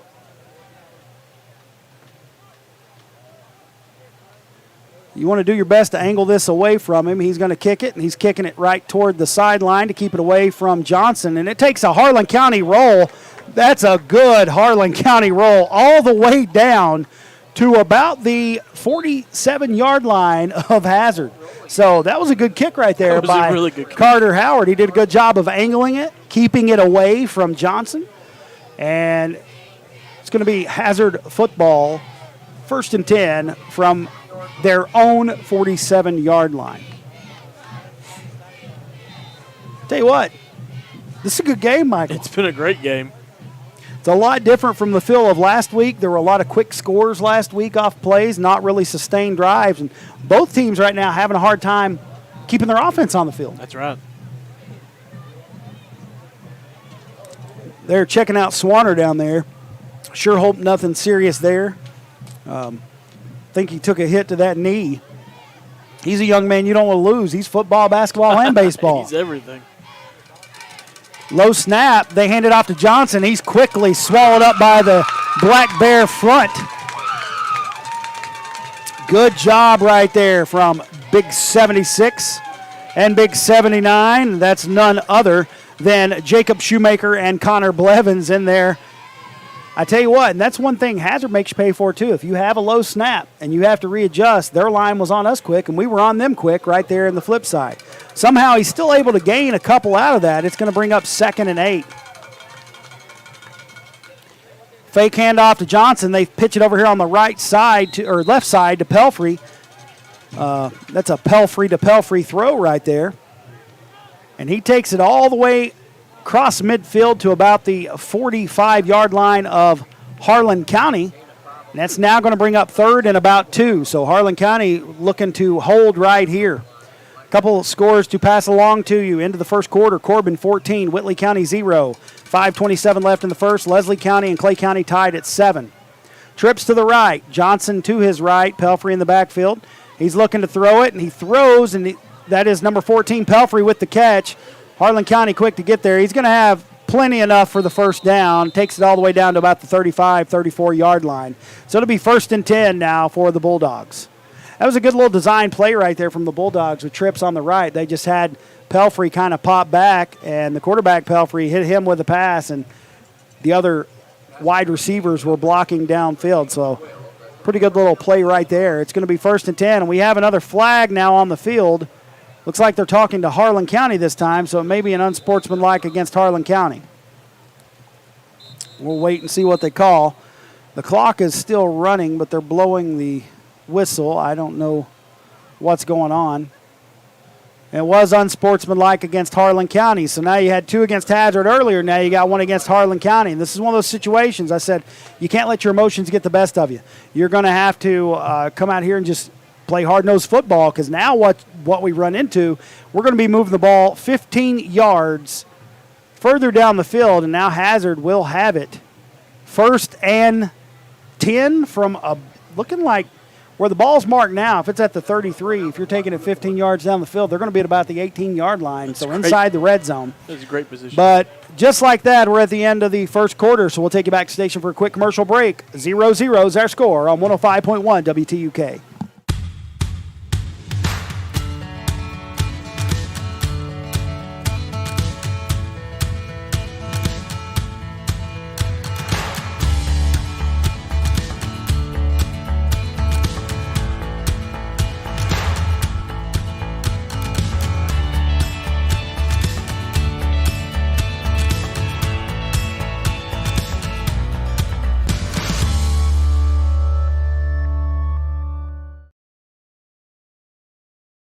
This is Jane Simonton Hendrickson asking you to re-elect my husband of 46 years, Kent Hendrickson, as Harlan Circuit Judge. A lifelong Harlan Countyan, family man, coal miner, highly skilled lawyer for 32 years, and your circuit judge for nearly 8 years, he has served you with steady obedience to the law, fairness, integrity, and Christian principles. Make your vote count. Let's keep Kent our circuit judge in November. Paid for by the committee to re-elect Kent Hendrickson. Choosing a pharmacy can mean the difference between feeling frustrated or feeling confident that your prescription needs are met. At Donnell's Pharmacy in Harlan and Donnell's Tri-City Pharmacy in Cumberland, taking care of your prescription needs are the highest priority. Local ownership means that the customer service experience reflects the best our community has to offer. Give us a call today at 573-4550 in Harlan or 589-0007 in Cumberland. You'll be happy you did. Welcome back to Harlan County High School, Coal Miners Memorial Stadium and Needham Sailor Field as we start the second quarter, 0-0, but the Bulldogs of Hazard are knocking on the door. After that 15-yard penalty, I used those math skills, and I could figure out that they were going to have the ball at about the 18-yard line, and there that ball sits at the 18-yard line. So Hazard's got it 1st and 10, knocking on the door right here. Trips to the left. Johnson still in the backfield with Pelfrey, and there's going to be a flag on the play. I think we're going to get it either an offside or I think we jumped just a little bit early. Waiting to see the original indication here, but I'm pretty sure it was on us. No, false start on the Bulldogs. I thought we jumped, but somebody must have moved and made us jump. So Spurlock down there trying to get everybody pumped up. They're still checking out Swanner here over on the sideline. I tell you what, he's one that we're going to miss right there in the backfield using that speed. So 5 yards back now. It's going to make it 1st and 15 from about the 24-yard line. So the good news is they gave us 5 of those 15 back. The bad news is it's still 1st down, and they are threatening deep in Harlan County territory. Still 0-0 here in the second quarter. No time is ticked off the clock because that was a penalty on the first snap. And here comes a handoff to Johnson. He's trying to go for the middle, and he breaks free. Good job staying on his feet right there from that young man because Howard had a hold of him, and I don't know how he wiggled free, but he did, and he took it forward for a gain of about 5. So, I'm sorry, that would be a gain of 10 because they were 15. It was 1st and 15. I'm going to give him 9 from the marker on the sideline. So, it's going to bring up now 2nd and 6 for the Bulldogs. Snap to Pelfrey. He's looking to pass. He's throwing it across to the end zone. It's knocked around, almost intercepted. Going to be incomplete. Now going to bring up 3rd and 6. This is one of those situations now here for Harlan County. You got to hold them right here on 3rd and 4th down. You don't want to let them score first because they will get the ball back at the half. We want to keep the Bulldogs on their toes. I tell you what, Pelfrey is impressing me with his movement out of the pocket. He has a pretty good arm as he's rolling out as well. He does. They don't waste any time either, setting up that offense and getting it going. They're in the huddle now. They had been doing a lot of the quick snap stuff. Yeah. Just getting right back to the line, ready to go. having their first so many plays ready, but they got trips to the left once again. Johnson right to the right of Pelfrey. Another man over on the right, fake handoff. They got a man going across the middle. He catches it. That is number 4. That was good hands right there by Javon White as he takes it into the end zone, and the Bulldogs strike first here in the second quarter. You know, and we were looking earlier, White was the one that kind of dropped that ball on third down that made Hazard be forced to punt, and then he redeems himself right there with a nice little grab. Right. He snatched that ball out of the air almost like a bear grabbing a salmon out of the river. And, I mean, he did a good job. That was good hands right there by that wide receiver on that little slant play across the middle. And it looks like you're going to get to see the place kicker now. That's Mia Rouse. She is a junior from Hazard. The kick is up. And it's good. And just like that, Hazard on the board, 7-0 here on top with 11:15 to go in the second quarter. We'll take you back to station for a commercial break. You're listening and watching on 105.1 WTUK. Hey, I'm Travis, and I want to tell you about one of the exciting programs we have at Southeast Kentucky Community and Technical College. We offer GED classes Monday through Friday. These classes are designed to assist individuals in becoming prepared for college or starting a new career. The best part about it, these classes are totally free, and we cover the cost of the GED test. Please call me, Travis Cox, to sign up for more information. 606-589-3210.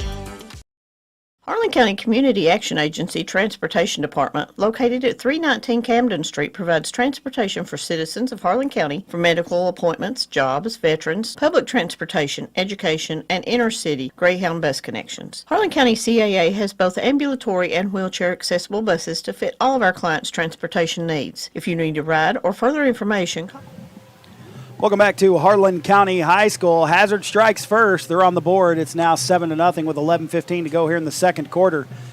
Now with Swanner over on the sideline, it looks like he's trying to walk it off a little bit, walk around, try to loosen that leg up. But you now have Luke Kelly and Jordan back to receive for the Black Bears.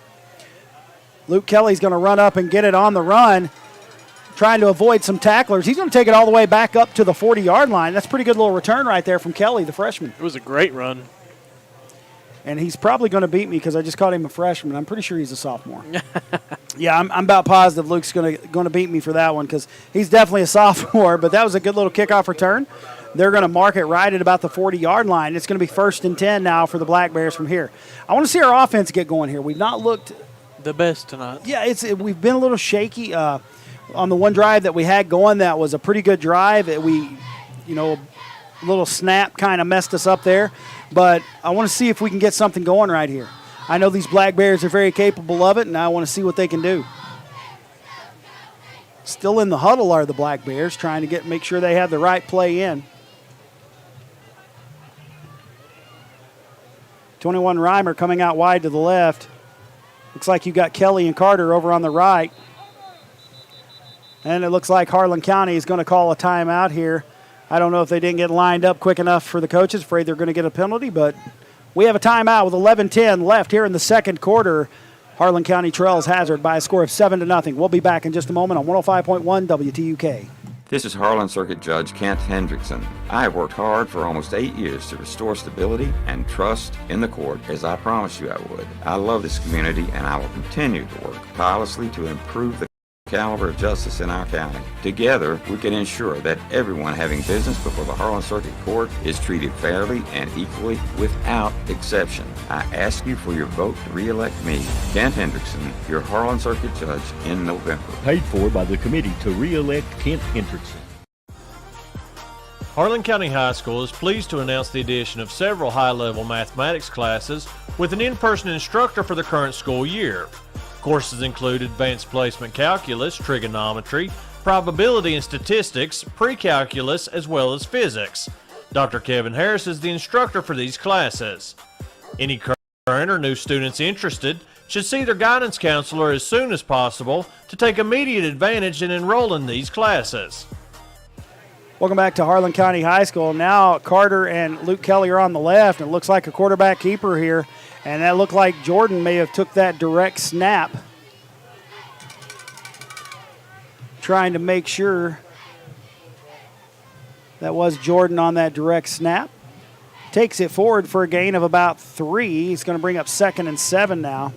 Tell you what, Hazard is doing a great job pursuing the football. They are. Their defensive line is it's amazing, actually. I mean, and it's their linebackers are quickly filling those gaps and getting in there. They're fast. And a couple scores to pass along to you. 7:30 left in the third. Harlan on top of East Ridge by a score of 16-8. Into the first, Pineville 6, Fairview 0. Into the first, Leslie County 13, Clay County 7. Harlan County looks to be almost in the same formation. Jordan taking that direct snap again, and he gets past the first defender, but they're quickly swarming him. He gets it to the outside. He's got a little room, and he takes it all the way out to about cross midfield, down to about the 48-yard line. That's going to be plenty enough for a first down right there from Jordan. Good job evading those defenders.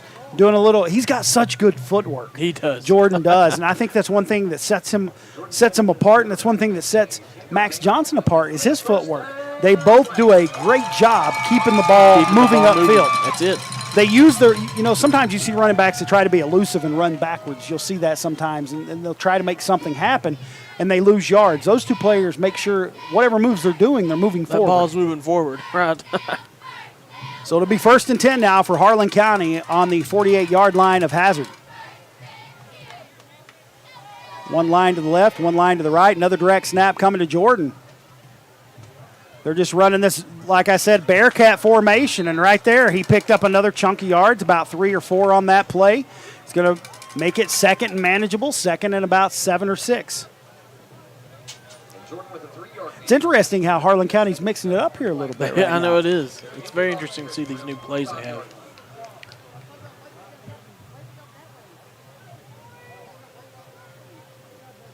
Still 7-0 in favor of Hazard. 9:40 to go here in the second quarter. Harlan County looking to answer the touchdown Hazard just had. Harlan County now has the ball on the 45-yard line, 2nd and 7. Looks like Sargent, James Ryan Howard, and Jordan in the backfield once again. Wide out both ways for Harlan County. Snap comes to Jordan again. Good job blocking in the backfield.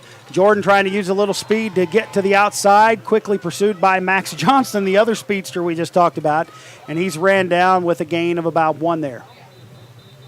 So it's now going to be 3rd and about 4, or 3rd and about 6. And Harlan County is going to call a timeout with 9:05 left here in the second quarter. Hazard on top by a score of 7-0. We'll take you back to the station for a quick commercial break. You're listening and watching on 105.1 WTUK. When it comes to floor covering, one name has stood the test of time: Harlan Carpet Mart.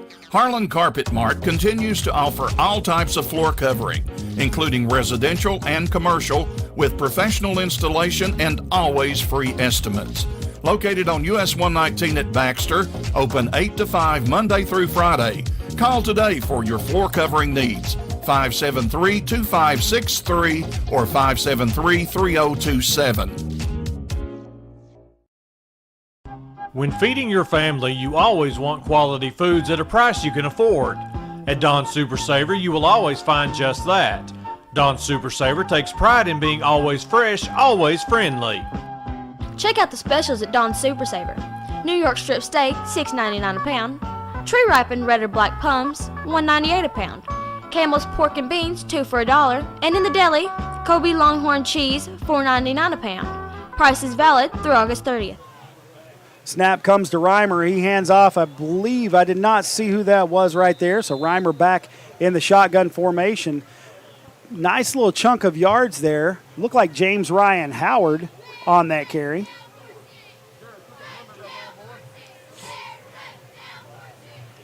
And that is who that was on the carry. James Ryan Howard takes it forward for a gain of about, I would say a gain of about 4 right there. It's going to bring up a 4th and 2.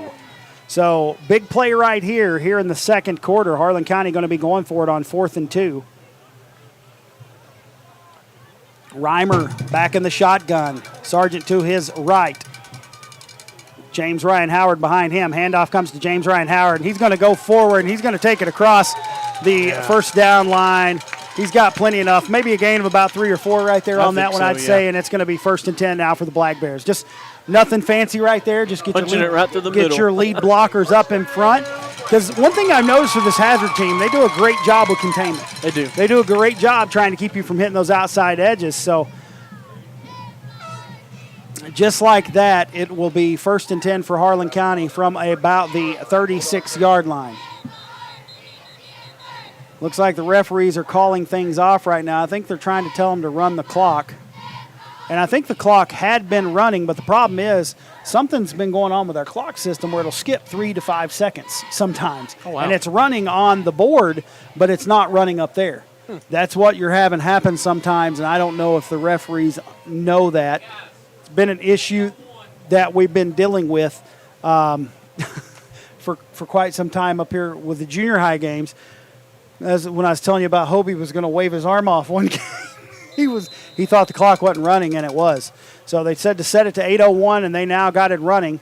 Harlan County looking to answer, and they have a handoff to Sargent right there, and he takes it forward. Nice little chunk of yards right there from the fullback. Takes it all the way down to about the 32-yard line. So that's going to be a gain. I'm going to give him about 4 on that one. It'll bring up 2nd and 6 now for the Black Bears. Not a bad call right there on 1st down. Let your big man get you some yardage. I'll tell you what, Sargent does such a good job blocking, too. He really For does. these other running backs, you got to reward him here and there, right? That's right. 2 men set up to the right. Reimer in the backfield has Sargent to his left. James Ryan Howard behind him. Handoff coming to Sargent once again. He's going to spin his way all the way forward, and they're trying to bring him down, and he does not want to go down. He is carrying the pile all the way down across the 25 to about the 24-yard line. 1st down for the Black Bears. And right there. Wow. I almost want to see him do the Ezekiel Elliott thing. Let me eat. Feed the big man right there. He's doing a good job. He was carrying that pile right literally. there. So 1st and 10, Black Bears got a little momentum going right here, trying to answer that score from Hazard. It'll be 1st and 10 from the 24. Once again, same formation. Sargent over on the right. James Ryan Howard behind him. 2 men wide to the right. Here comes the handoff to Howard. He's going to punch it to the right side. They're just following. They're letting their line do the job right now, and they're just hitting those holes. Good job right there following your blockers.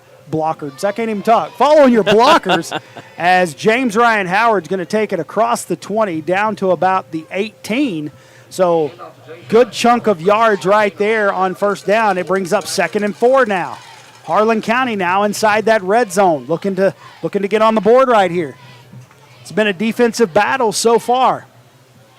6:16 to go here. Hazard on top, 7-0. Reimer, same formation. Shotgun.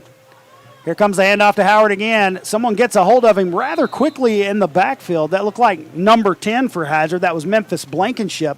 But Howard's still able to move forward, and he punches it forward probably for a gain of about 2 or 3. He's going to be close to the 1st down marker, but he is just, what would you say, less than a yard short? Less than a yard, yeah. So it's going to be 3rd and short right now. We'll say a short 1. That was a good job by Howard to keep pumping those legs, to keep that to be a positive play. And that's almost 3 plays in a row we've hit that right side. So That's right. Harlan County trying to take advantage of something here. Now they line up on the left side, and it looks like he's going to take it forward for a 1st down there. That was Jordan back in there taking that handoff, and he takes it across down to the 10-yard line. And it now looks like it will be 1st and goal for the Black Bears from right about the 10-yard line. Little by little, they're punching it in. And they're not doing it on fancy plays. They're they're doing that Moving the smash ball. mouth running football right That's now. it. They spread it out a little bit early, and now they're just trying to take advantage of the runs up the middle that Hazard's allowing. And it's those little pesky plays that are getting you 3 to 5 yards every play, but that's what you need to move the ball down the field. That's exactly right. Same formation. Wideouts go to the right. 2 men in the backfield. Here comes the handoff to Thomas Jordan. He tries to jump over the pile there. He jumped over the linemen that were on the ground. Takes the ball to about the 8-yard line. Brings up now 2nd and goal from the 8.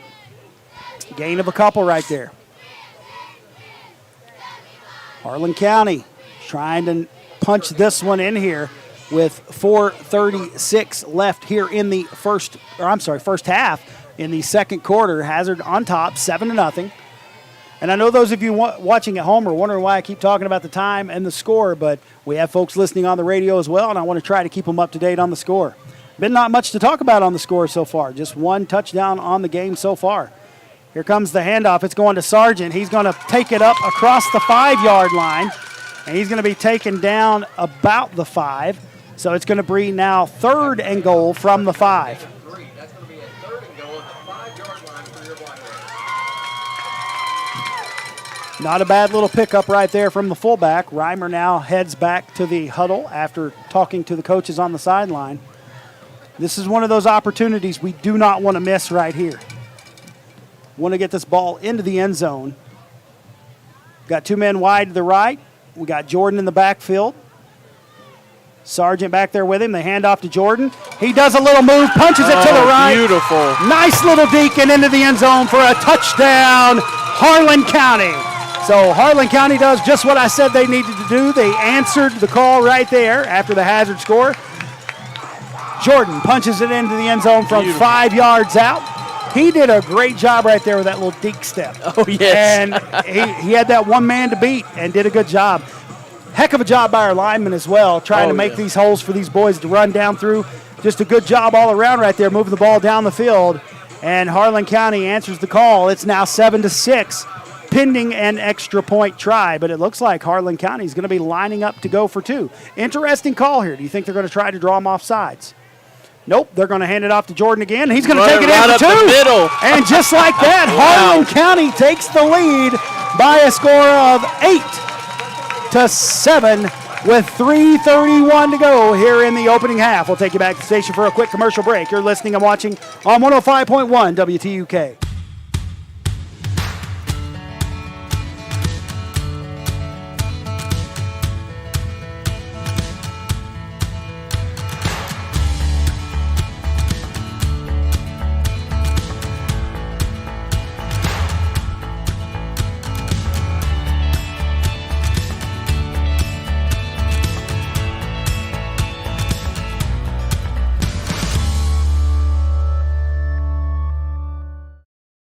This is Jane Simonton Hendrickson asking you to re-elect my husband of 46 years, Kent Hendrickson, as Harlan Circuit Judge. A lifelong Harlan Countyan, family man, coal miner, highly skilled lawyer for 32 years, and your circuit judge for nearly 8 years, he has served you with steady obedience to the law, fairness, integrity, and Christian principles. Make your vote count. Let's keep Kent our circuit judge in November. Paid for by the committee to re-elect Kent Hendrickson. Welcome back to Harlan County High School, where according to our statistician, Mr. John Henson from HarlanCountySports.com, that was a 14-play, 60-yard drive by the Black Bears.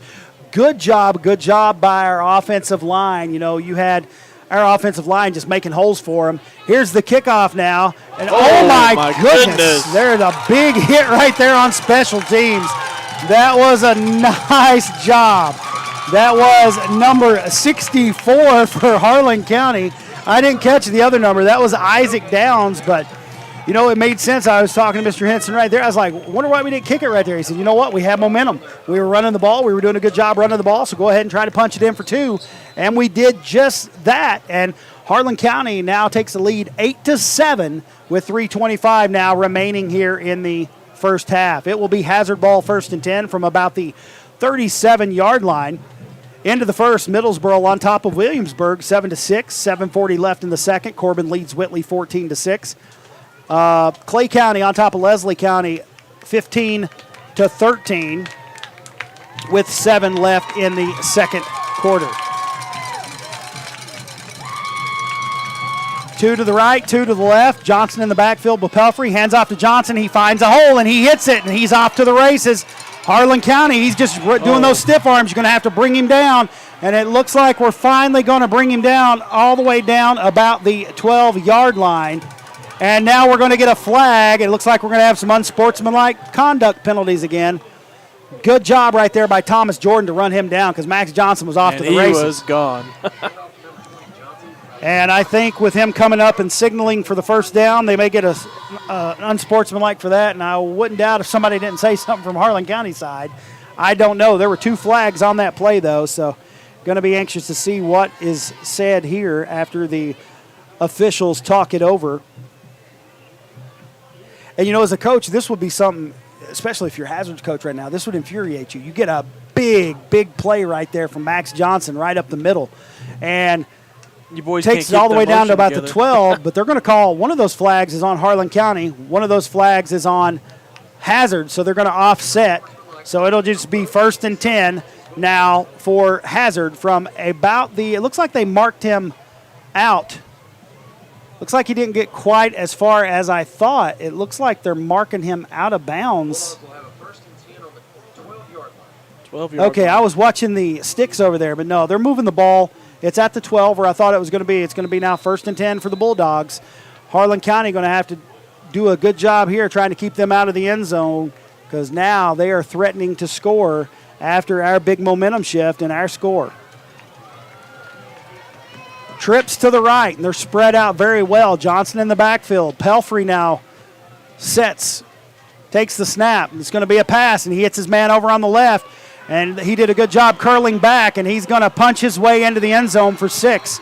That was a good job right there, a good crack back block by one of the other receivers. And just like that, Hazard answers the call, and the score is now 13-8 in favor of the Bulldogs. That's something you didn't want to see right there. We had all the momentum going right there after that big score. So Harlan County is going to have to come back and answer here with 2:41 to go in the opening half. And it looks like Mia Rouse is going to be set to kick off once again. Or not kick off, but kick for the extra point. Here's the snap. Kick is up. It's good. She's got a good leg on her. She does. That was a nice kick right there. And Hazard goes back up on top by a score of 14-8. They strike fast with 2 quick plays. And we'll take you back to the station for a quick commercial break. You're listening and watching on 105.1 WTUK. When feeding your family, you always want quality foods at a price you can afford. At Don Super Saver, you will always find just that. Don Super Saver takes pride in being always fresh, always friendly. Check out the specials at Don Super Saver. New York strip steak, $6.99 a pound. Tree ripened red or black plums, $1.98 a pound. Campbell's pork and beans, 2 for $1. And in the deli, Kobe Longhorn cheese, $4.99 a pound. Price is valid through August 30th. Choosing a pharmacy can mean the difference between feeling frustrated or feeling confident that your prescription needs are met. At Donnell's Pharmacy in Harlan and Donnell's Tri-City Pharmacy in Cumberland, taking care of your prescription needs are the highest priority. Local ownership means that the customer service experience reflects the best our community has to offer. Give us a call today at 573-4550 in Harlan or 589-0007 in Cumberland. Welcome back to Harlan County High School. Hazard set to kick off here. Harlan County, he kicks it high, and looks like Kelly's going to run up and field that. He's got some blockers in front of him. Kelly has some speed, but a good job right there by Hazard on special teams. I do believe that was Max Johnson again, getting through the blocking and getting up there and bringing Kelly down about the 39-yard line. I think Kelly was going to have some room right there, and Max Johnson, once again, using that speed to get through there. I tell you what, that young man's impressive on both sides of the football. 2:36 to go here in the opening half. Hazard goes back up on top by a score of 14-8. So Harlan County looking to get a drive together here with 2:36 to go. They're going to have to do it quickly, and we're going to have to strike fast because Hazard will be receiving the ball at halftime. I should have said after halftime, not at halftime. Correct. I mean, they can take the ball in the locker room, but I mean, yeah. Here comes the snap, and the little pitch out to Jordan, and a good job right there of pursuit by number 12, I think that was for Hazard, and I don't have a number 12 on my roster for the Bulldogs, but that was a number 12 that ran him down. That's going to be a 2-yard loss. Good pursuit right there from that young man, and that's going to bring up 2nd and 12 now with 2:13 to go here in the opening half. He got to that football fast. He did. Jordan tried to juke again, and he wasn't having it. He went straight for the ball. Hazard's whole line is just fast. Their defense. Jordan in the backfield. Here comes the handoff to Jordan once again. He finds a hole, but quickly wrapped up by the Hazard lineman. Going to be a gain of about 2 maybe, so it's going to bring up 3rd and about 10. But with that, Hazard's going to call a timeout now, hoping to get the ball back and get a quick strike. But it's just 3rd down, so Harlan County going to have to do a good job here of trying to get this first down when we come back from this timeout. You're listening and watching on 105.1 WTUK. Harlan County High School is pleased to announce the addition of several high-level mathematics classes with an in-person instructor for the current school year. Courses include advanced placement calculus, trigonometry, probability and statistics, pre-calculus, as well as physics. Dr. Kevin Harris is the instructor for these classes. Any current or new students interested should see their guidance counselor as soon as possible to take immediate advantage and enroll in these classes.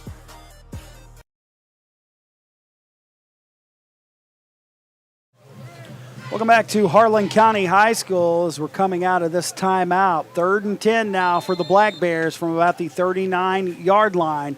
1:40 to go here in the opening half. Hazard on top by a score of 14-8. Hazard called that timeout there, trying to maybe get a chance at getting the ball and trying to put up another quick score. Harlan County comes back to the line. Wide out, going wide to the right. 2 to the right, 2 to the left. James Ryan Howard's going to line up on the left of Reimer. Reimer still in the shotgun. Here comes the snap. He drops back to throw. He's got a man, Kelly. I don't think he saw the ball initially leave, and the ball sails out of bounds, incomplete. So it'll be 4th and 10 with 1:34 to go here in the opening half.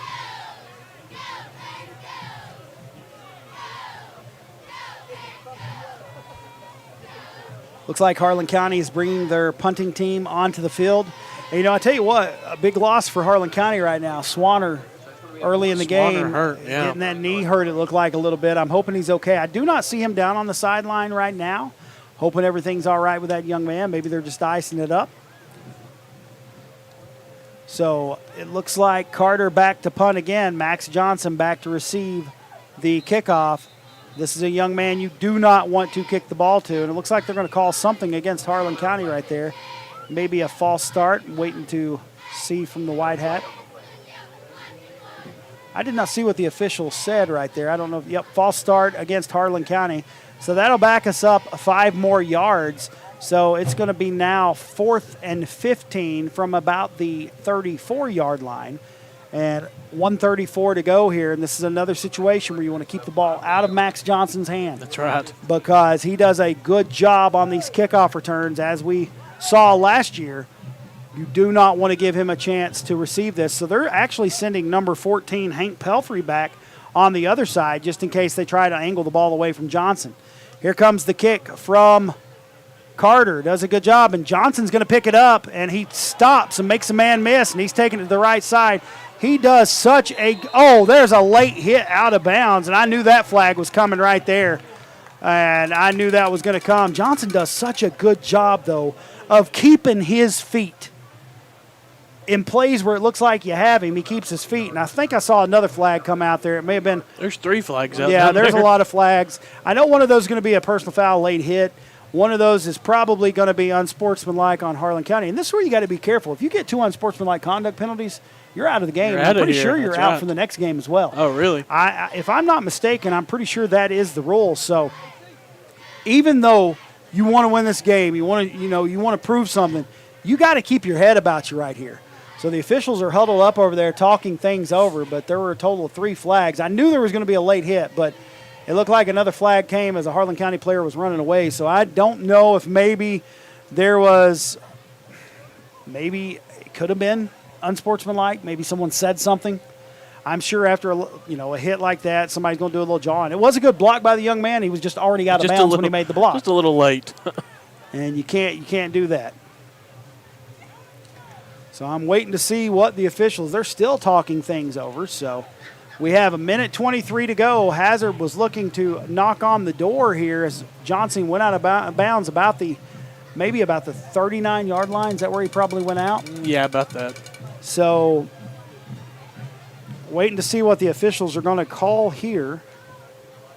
See if I have any more scores to pass along to you guys. I'm sure I do because Miss Paula always keeps me up to date. Estill County 18, South Laurel 7. 8:37 left in the game. Harlan on top 22 to East Ridge's 8. So there's a personal foul on Hazard, then a personal foul against unsportsmanlike conduct against Harlan, so now they offset. So this is a situation where if you're Harlan County, you're going to be a little bit mad as a coach because you had a chance right there to back them up 15 more yards. Someone lost their cool, said something, so now the penalty's offset, so it'll be 1st and 10 for Hazard. That's it, It's a high-stakes game. There's a lot of tempers flaring. A lot of emotions out here. So the White Hats coming over to talk to, it looks like, head coach McCreary here. Still talking things over. There may have been another, the third flag may have been another unsportsmanlike against Hazard, is what I'm thinking, because they are backing the ball up now. So there had to be another flag. So I think there were there were offsetting unsportsmanlike, and then the late hit out of bounds is what they're moving the ball back for. So with 1:23 to go here, Hazard will have the ball 1st and 10 on their own 44-yard line. So that's what they are saying. It was a personal foul against Hazard on that late hit. That's what backed him up. The unsportsmanlike on both teams were offsetting. So I thought it was just the personal foul and then the unsportsmanlike, and it was offsetting. So Harlan County needs a stop right here. You do not want to allow Hazard into the end zone with a game close like this with them getting the ball back at half. Hazard wide lines up with trips to the right, one to the left, Johnson in the backfield. Snap is high. Pelfrey brings it down, and Johnson has it. Man, he's got fancy footwork, and he finds a gap, and it's off to the races. And just like that, Johnson's going to use his feet to get into the end zone. Right when I said what we didn't need to happen, right there, Johnson just runs past us. Yeah, he turned on the jets, man. And it's one of those, I'm telling you, the kid, you have to contain him. And I tell you what, that's almost like, that's a change in momentum that you did not want right there. Johnson breaks free, and that was off a high snap. And the handoff comes to Johnson. He did a little stutter step. We almost had him, and he just takes it to the house for 6. That is one of those things you do not want to happen as you're heading to halftime. Especially with them getting the ball back. Yeah, it's just, those things can't happen right there. So with 1:11 left here in the second quarter, as the extra point sells through, it's now Hazard on top by a score of 21-8. We'll take you back station for commercial break. You're listening and watching on 105.1 WTUK. Harlan County High School is pleased to announce the addition of several high-level mathematics classes with an in-person instructor for the current school year. Courses include advanced placement calculus, trigonometry, probability and statistics, pre-calculus, as well as physics. Dr. Kevin Harris is the instructor for these classes. Any current or new students interested should see their guidance counselor as soon as possible to take immediate advantage and enroll in these classes.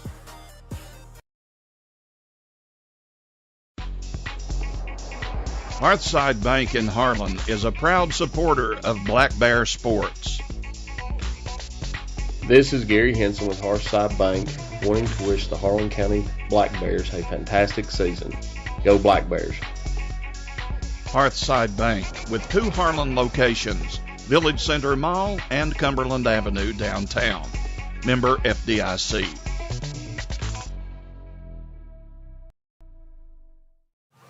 Welcome back to Harlan County High School, where our Black Bears are on the underside of a 21-8 score after Max Johnson takes it a good distance. I believe he ran that ball about 56 yards right there to pay dirt, just kind of put on a little juke move and took off. And I'm telling you what, I think it's actually showing right now with Jonah out of the game that takes some of our speed and that secondary out of the game. And Max Johnson's just one of those kids, if he gets free, he's got if you get the ball in his hands, he has a chance to score on about every possession. He's just so elusive, so fast. And what I did not want to happen did come to fruition. So here comes the kickoff from Hazard. It's going to be a little grounder, quickly covered up by Harlan County, back on about the 39. So now we'll take over once again, 1st and 10 from the 39-yard line. See if we can get a quick strike maybe here with 1:09 remaining in the opening half. It would be great to be able to put some points back on the board with Hazard getting the ball back right after the half. Right. If nothing else, though, what you're going to have to do is you're going to have to put some fire in these boys at halftime and say, look, we can't come out in the second half and let them score. That's it. We need to stop like we had on the opening drive. That's what we're going to have. Contain Johnson. That's the key. 2 wideouts to the left, 2 men in the backfield with Reimer.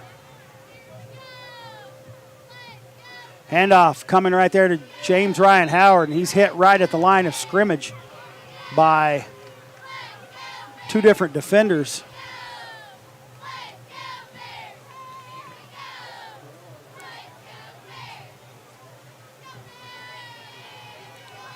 No gain on the play. They gave him maybe about 1. Looks like it. Looked from our angle, it looked like it was at the line, but it does look like he got about 1. So it's now going to be 2nd and 9. Time ticking off the clock, 36 seconds to go here in the opening half. Harlan County lines up with 2 wide to the left again. Same formation, except Sargent now on the left side of Reimer. Here comes the handoff to James Ryan Howard, and he squirts free to about the 45-yard line, pickup of about 5. So it'll now be 3rd and 4, but with 15 seconds to go now on the clock, time still ticking. Looks like Harlan County is just going to be okay to let this clock run out. And, you know, it's not a bad decision. I know a lot of people are like, just go for it, go for a big Hail Mary, but you don't want to give a chance for an interception and return and dig yourself a bigger hole than you already have. So we're going to head to halftime where Harlan County is now trailing Hazard by a score of 21-8. We'll take you back to station for commercial break. You're listening and watching on 105.1 WTUK.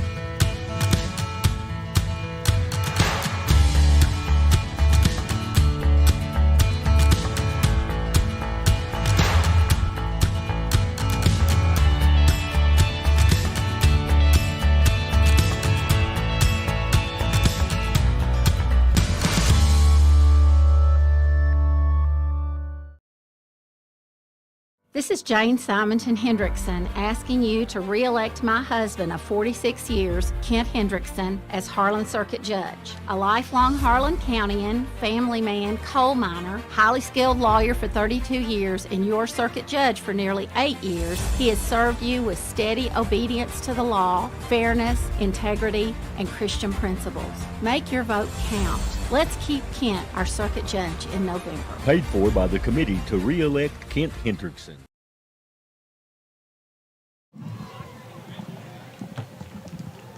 Welcome back to our Kentucky Farm Bureau halftime show. Thank you to Kentucky Farm Bureau for sponsoring our halftime show. Right now, we're going to direct our attention to midfield, where our Harlan County High School dance team will be performing.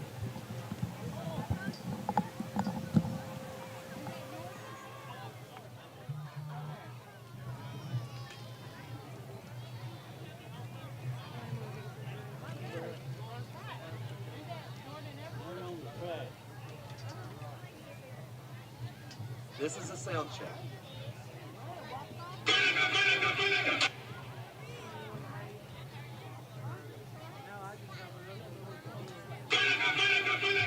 Guess who back? Guess who back? Guess who back? Guess who back in the house? Let's play black in the mouth. 5, 6, 7, 8, 9, 2, 11 on the line. So women, ladies, gentlemen, it's time for boy, no doubt. Body like wow, body like wow, body like wow, wow, wow, wow. To the side, body second sound. Watch me drop, drop, drop into the ground. Drop to the floor, drop to the floor. Out of the dance to get the score. Boom, I keeps it tight, I keeps it tight, I keeps it tight. Now they call me Mama said knock you out.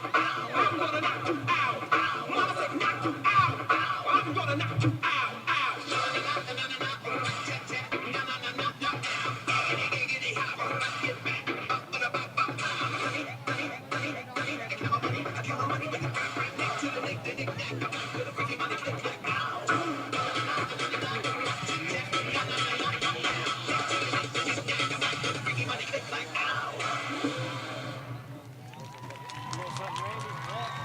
Ladies and gentlemen, your Harlan County High School dance team.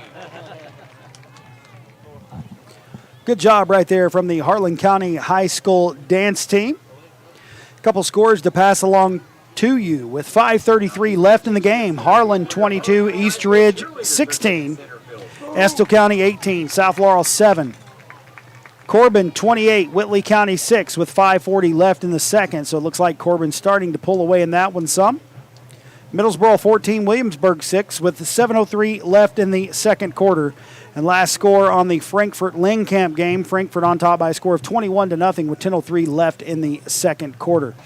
So now we are going to present our Harlan County High School cheerleaders here at the Kentucky Farm Bureau halftime show.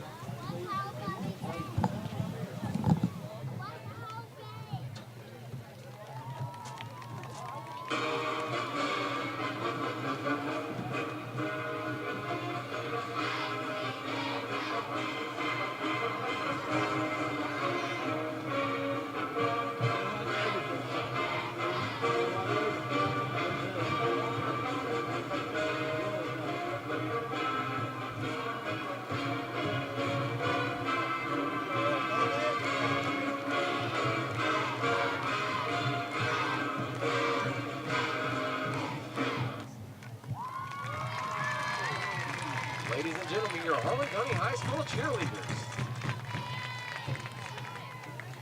And there were your Harlan County High School Black Bear cheerleaders.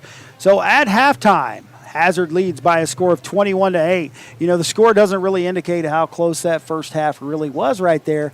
You know, Harlan County had the ball, got stalled, they had to punt. Max Johnson then takes it on the first play, 56 yards for a touchdown to put Hazard on with another score, and now they're going to be receiving to start this second half.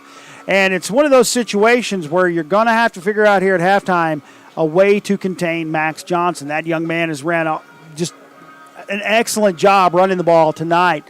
And the Hazard defense has done a good job of slowing down our run. We had that one drive right there of 14 plays for 60 yards. It was a sustained drive. Harlan County took it down, punched it right into the end zone, and then put up the 2-point conversion. So this is one of those situations where Harlan County is going to go in and make some adjustments at the half. You know, we've been running the ball more following our line because we have a good line. We have a good line that allow great, you know, we've done a good job of following our blocks, and we're going to have to also spread it out again. But one key point of this game that kind of hurts things, Jonah Swanner getting hurt early has kind of changed some of the dynamic of some of the formations. That's it. You know, Jonah is a key part to this team. You know, he's on offense and defense. He's just one of those players out there that he makes those big plays, and when he's missing, you can really tell it. And it's, you know, he's one of those that's back there in that what I call the Bearcat formation sometimes, and you know, you can put anybody back there. Jordan, you can put Kelly, you can put James Ryan Howard, and we've seen all three of them doing some duty back there tonight. But it's one of those situations where it almost seemed like once he got hurt, it kind of changed a little bit of the dynamic and a little bit of the momentum. It looked like a little bit of the wind kind of came out of ourselves when that happened. And, you know, we did a good job. We stopped Hazard on their opening drive. They stopped us on our opening drive. And, you know, they scored, and then they scored again, and we went right back down and we went ahead 8-7 before their second score. But the thing is they were able to strike back quickly and get two scores there late in the first half, and now they lead by a score of 21-8. So that's where we stand here at halftime. And as of right now, we'll take you back to the station for a quick commercial break. You're listening and watching on 105.1 WTUK.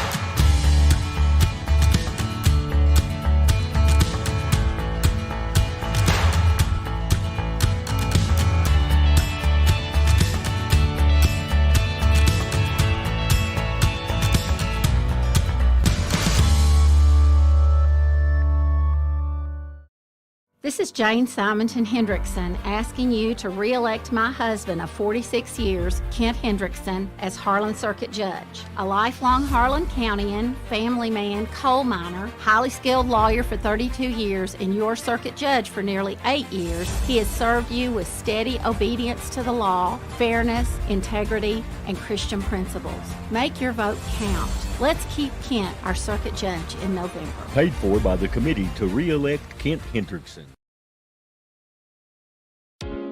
When it comes to floor covering, one name has stood the test of time: Harlan Carpet Mart. Harlan Carpet Mart continues to offer all types of floor covering, including residential and commercial, with professional installation and always free estimates. Located on US 119 at Baxter, open 8 to 5 Monday through Friday. Call today for your floor covering needs. 573-2563 or 573-3027. Choosing a pharmacy can mean the difference between feeling frustrated or feeling confident that your prescription needs are met. At Donnell's Pharmacy in Harlan and Donnell's Tri-City Pharmacy in Cumberland, taking care of your prescription needs are the highest priority. Local ownership means that the customer service experience reflects the best our community has to offer. Give us a call today at 573-4550 in Harlan or 589-0007 in Cumberland. You'll be happy you did. When feeding your family, you always want quality foods at a price you can afford. At Don Super Saver, you will always find just that. Don Super Saver takes pride in being always fresh, always friendly. Check out the specials at Don Super Saver. New York strip steak, $6.99 a pound. Tree ripened red or black plums, $1.98 a pound. Camel's pork and beans, 2 for $1. And in the deli, Kobe Longhorn cheese, $4.99 a pound. Price is valid through August 30th. This is Harlan Circuit Judge Kent Hendrickson. I have worked hard for almost 8 years to restore stability and trust in the court, as I promised you I would. I love this community, and I will continue to work tirelessly to improve the caliber of justice in our county. Together, we can ensure that everyone having business before the Harlan Circuit Court is treated fairly and equally without exception. I ask you for your vote to re-elect me, Kent Hendrickson, your Harlan Circuit Judge, in November. Paid for by the committee to re-elect Kent Hendrickson.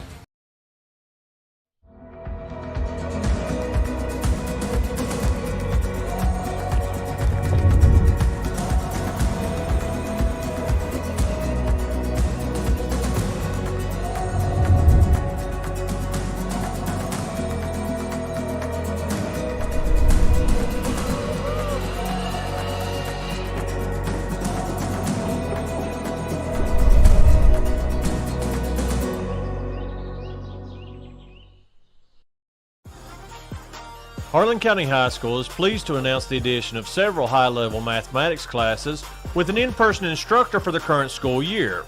Courses include advanced placement calculus, trigonometry, probability and statistics, pre-calculus, as well as physics. Dr. Kevin Harris is the instructor for these classes. Any current or new students interested should see their guidance counselor as soon as possible to take immediate advantage and enroll in these classes.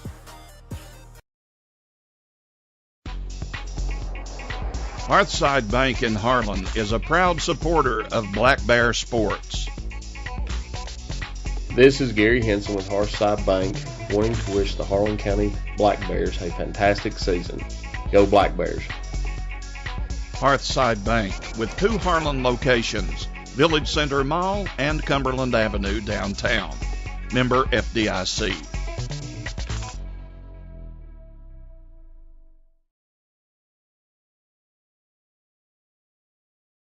Howard Heating and Air Conditioning, your authorized Amana dealer. Howard Heating and Air Conditioning specializes in heat pumps, central heating and cooling, replacement systems, and new installations. Phone 573-2944 for Howard Heating and Air Conditioning, your authorized Amana dealer. When it's time to replace your heating and cooling system, remember Howard Heating and Cooling, 573-2944. Building or remodeling, Howard Heating and Air Conditioning, 573-2944, your authorized Amana dealer. SECRE, or Southeast Kentucky Rehabilitation Industries, is a nonprofit organization. Their primary purpose is to provide qualified personnel, facilities, and related services for persons with disabilities, enabling them to obtain and to be successful in maintaining competitive employment. They provide their partners and customers with competitive pricing on quality products that meet the expectations of a globalized market. For more information, call their Pineville office, 606-337-5222, or go to sekri.org. Harlan County Community Action Agency Transportation Department, located at 319 Camden Street, provides transportation for citizens of Harlan County for medical appointments, jobs, veterans, public transportation, education, and inner-city Greyhound bus connections. Harlan County CAA has both ambulatory and wheelchair-accessible buses to fit all of our clients' transportation needs. If you need a ride or further information, call our dispatcher at 573-5335, extension 244. Hours of operation are 8 a.m. to 4:30 p.m. Monday through Friday, and 8 a.m. to 2 p.m. on Saturday.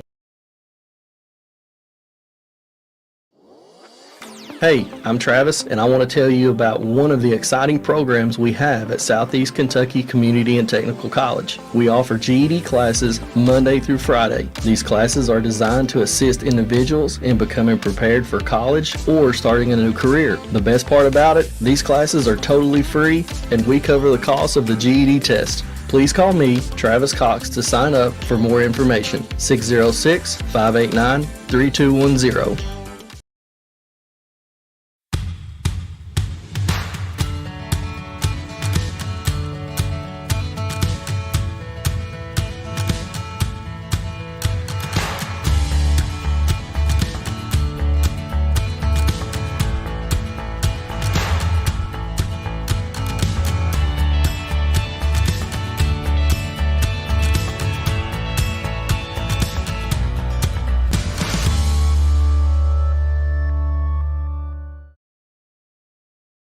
This is Jane Simonton Hendrickson asking you to re-elect my husband of 46 years, Kent Hendrickson, as Harlan Circuit Judge. A lifelong Harlan Countyan, family man, coal miner, highly skilled lawyer for 32 years, and your circuit judge for nearly 8 years, he has served you with steady obedience to the law, fairness, integrity, and Christian principles.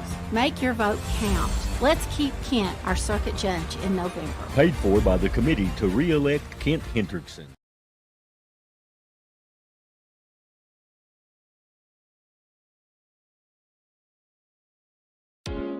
When it comes to floor covering, one name has stood the test of time: Harlan Carpet Mart. Harlan Carpet Mart continues to offer all types of floor covering, including residential and commercial, with professional installation and always free estimates. Located on US 119 at Baxter, open 8 to 5 Monday through Friday. Call today for your floor covering needs. 573-2563 or 573-3027.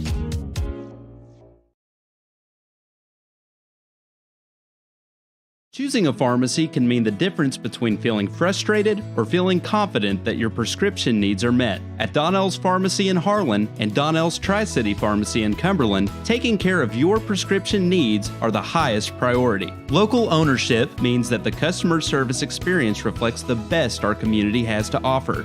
Give us a call today at 573-4550 in Harlan or 589-0007 in Cumberland. You'll be happy you did.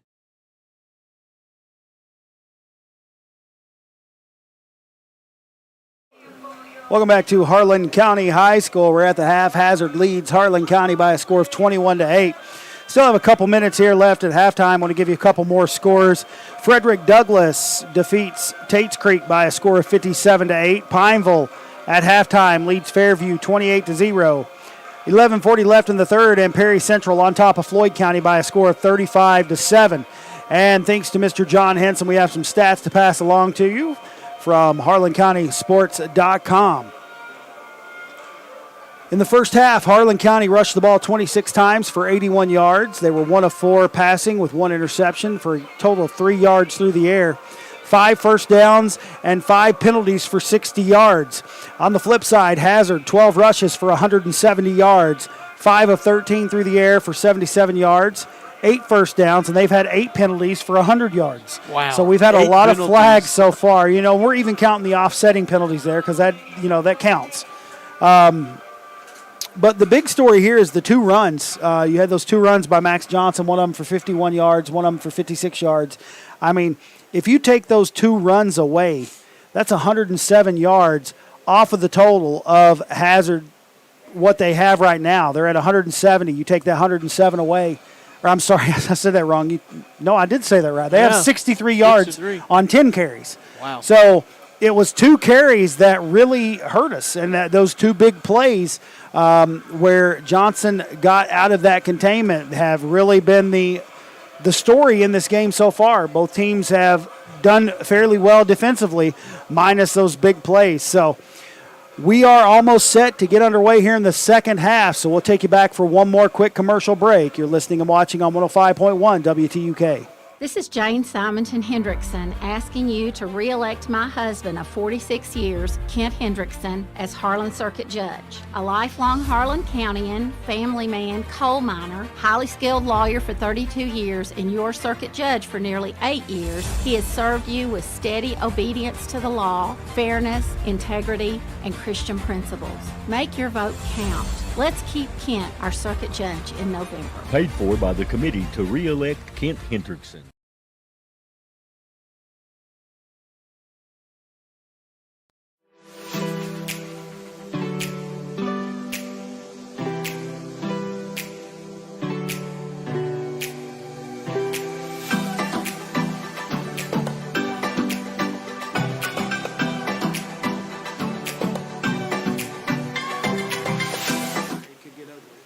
Ready?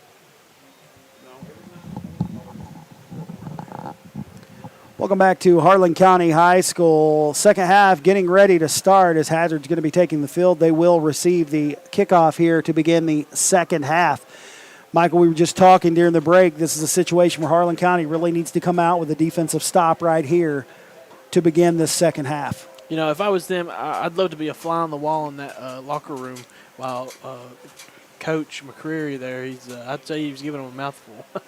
Yeah, and like I said, you take those 2 plays back, 107 yards rushing on 2 plays. 2 plays. But, we saw that last week, and we were on the good side of that where we had some big plays that really changed the momentum in that game against South Laurel. And that's really what's happened here this evening with Hazard. And they're set to receive here to begin our second half. And I tell you what, you want to keep it out of the hands of Johnson. A low line drive kick, a good catch right there. And I believe that was number 10, Memphis Blankenship, that takes it all the way back out real close to midfield. So Hazard going to have good field position to start the second half. It'll be 1st and 10 from just on their side of the 50-yard line. So it is now still 21-8. I really want to see if we come out with some of that momentum here in this half to try to contain Johnson. Trips to the right, one to the left. Johnson in the backfield with Pelfrey. Here comes the snap. He's looking for a quick pass out to number 4. And, man, he had it right there again. That's Javon White. We saw him earlier in the game make a heck of a catch, take it in for 6 points. And I think right there he was looking at kind of the green grass he had in front of him right there. I guess I should say green turf because that's a AstroTurf there on the field. But ball slips through his hands, incomplete. But I tell you what, he showed he has some hands early on when he scored that touchdown earlier. But that brings up 2nd and 10 now. Handoff coming to Johnson. He's looking for some room, and good job right there by the defense to wrap him up, and gains about 3. No more, though, as the defensive front right there for Harlan County clogged that hole. Big Connor Blevins, Will Cassom, Jacob Shoemaker right there, the front 3 doing a good job. The linebackers quick to move up and help out there as well. 3rd and about 7. Quick pass coming out here to number 14, Pelfrey. He's dancing around. Good job getting to the ball by several Black Bears as Pelfrey tries to squeeze forward. He stretches the ball out, but good job right there by the Black Bears pursuing the football. Looks like he's going to get a gain of maybe about 4 on that play, maybe only about 3. So it's going to be right at about the 45-yard line, 4th and 5. And it looks like Hazard's going to line up to go for it. Here's where you got to be careful on defense not to jump. 4 down territory now. Trips to the left, and looks like both teams moved.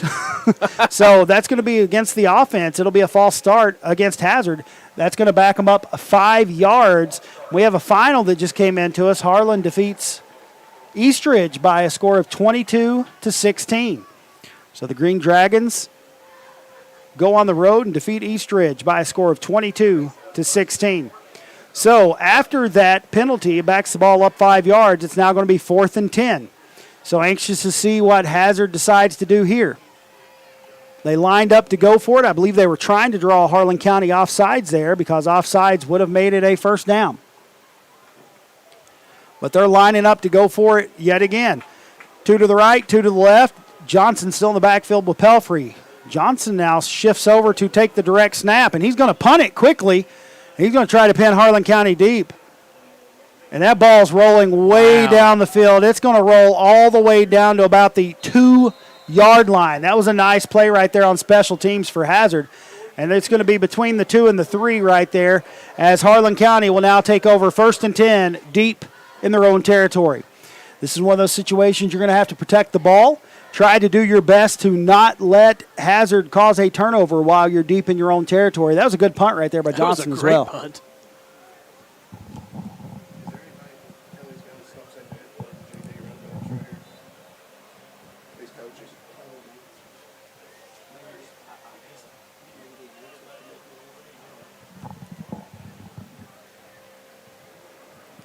Harlan County 1st and 10 now between the 2 and the 3-yard line. Direct snap right there to I believe that Sargent had it. He may have got about a yard on that before they pushed him back. Isaac Downs had a helmet come off, so he'll have to step out for a second. I don't know where they're going to mark it. Forward progress, I believe, took him to about almost the 5-yard line. So it's going to be 2nd and about 9 now for Harlan County.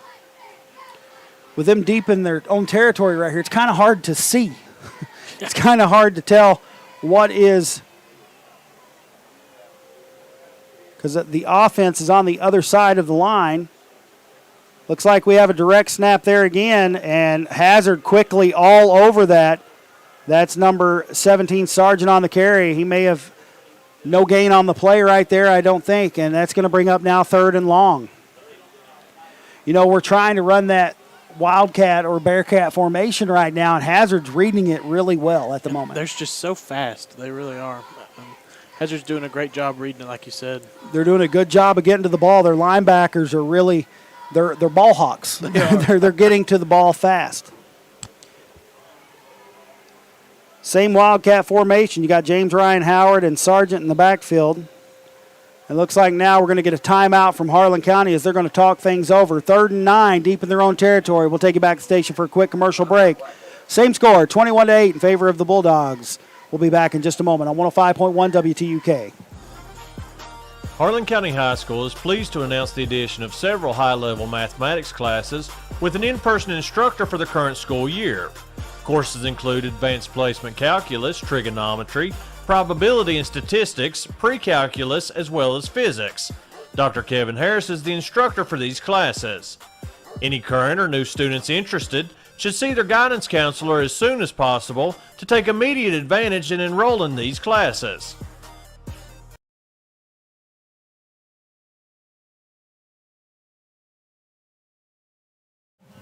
Welcome back to Harlan County High School. 3rd and 9 now for the Black Bears, down at about their own 4-yard line, trying to get themselves some room here to kind of try to get anything going. It was a good job by Hazard there to pin them deep on that special teams play. Looks like Reimer's going to be going back under center here. This is one play where you got to be careful as well, because you want to make a clean snap right here in the shotgun formation. You got 2 to the right, 2 to the left, 1 in the backfield with Reimer. Here comes the snap. He's looking to throw. He's got a man deep downfield. That's Kelly, and it's going to sell out of bounds. No good. It'll bring up now 4th and 9. You know, I was wondering just a second ago, I hadn't seen Jordan back on the field yet. I actually got a message from his mom, and they're worried he might have a concussion, so don't know that we'll see Jordan back in this game now either, and that's another big loss for this Black Bear club. That's a big loss. So now with Swanner and Jordan both out of this game, we're going to see who's going to step up. They're going to have to dig deep, that's for sure. So Harlan County now set to punt. This is where you got to be careful because now they're sending 2 back to receive the punt. That's Pelfrey and Johnson. Johnson over on the right side of the field. Pelfrey closest to us on the left side of the field as the way the ball moves. Here comes the snap. And that punt's a line drive. It's going to bounce. And Harlan County's right on top of it. Not a bad punt. Gets some breathing room. And Hazard will take over 1st and 10 on about the 35-yard line. So not the news we wanted to hear with 2 key players out of the game right now with Swanner and Jordan being out. Harlan County is going to have to buckle down and have some of these other ones step up and see what we can get going. 5:53 left in the third. Knox Central on top of Bell County by a score of 20-14, and Clay County 34, Leslie County 25 with 30 seconds left until halftime. That one sounds like an absolute shootout. That one sounds like a good game. Here comes the snap to Pelfrey. He does a quick little pass over on the side to his big man Landon. Landon makes a couple moves, and he's going to take it all the way down to the 5-yard line as a gang of Black Bears jumped on him to finally wrestle him down. I tell you what, Landon Smith's just a big kid, 6'5", and he was just dragging a pile as he went down there. It's now going to be 1st and goal for the Bulldogs from the 5-yard line with 8:26 to go here in the third quarter. They're going to say the ball was spotted on the 6, so 1st and goal from the 6. Here comes the snap to Pelfrey. He hands off to Johnson. Johnson moving closer, and he gets down probably to about the 2-yard line, so gain of about 4. It's going to bring up 2nd and goal.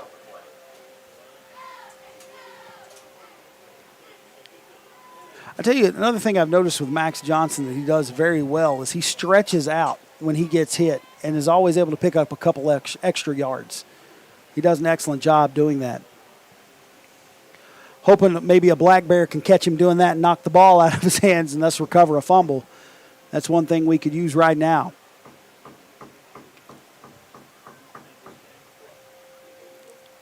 Hazard in the huddle. Looks like they're sending one to the left, one to the right. I formation with Pelfrey going under center. Looks like they're going to a little power move right up the middle, and that's Johnson, and he takes it into the end zone for 6 more. And that now pushes Hazard out on top by a score of 27-8 with the extra point pending. Looks like another player might be down this time for Hazard.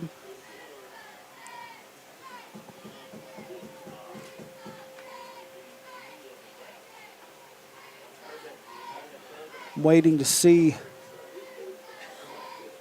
Hope that young man's okay. He gets up. He's limping off, but he's walking under his own power, so that's always good to see. So they're going to line up for the extra kick. Try right here with Mia Rouse. She's been perfect on the evening so far, 3 for 3. Can't beat that.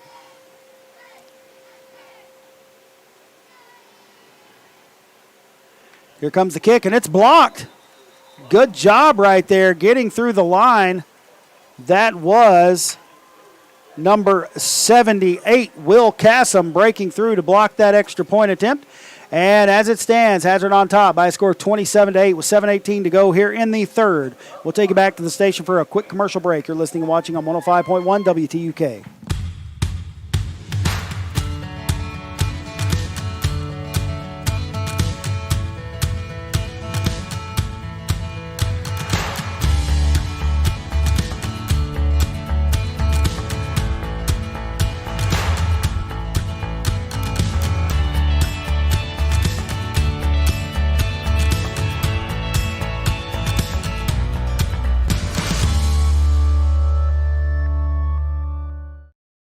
This is Jane Simonton Hendrickson asking you to re-elect my husband of 46 years, Kent Hendrickson, as Harlan Circuit Judge. A lifelong Harlan Countyan, family man, coal miner, highly skilled lawyer for 32 years, and your circuit judge for nearly 8 years, he has served you with steady obedience to the law, fairness, integrity, and Christian principles.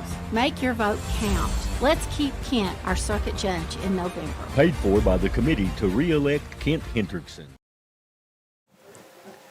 Welcome back to Harlan County High School, and after that score, Hazard set to kick off here.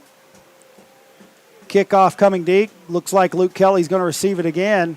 He's going to take it to the left side of the field, and he's wrapped up quickly by, it looked like number 12.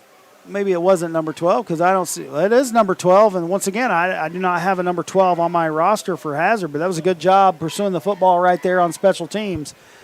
And it'll be Harlan County ball, 1st and 10 from right about the 30-yard line. I want to see the Black Bears get something going here. You know, the body language looks a little different right now. You got two of your big players out right now. And number 12 is Logan Thomas. Thank you, Mr. Henson, for that one. I must have got a different roster or maybe printed off too early today before they added somebody. So that's Logan Thomas. Appreciate that.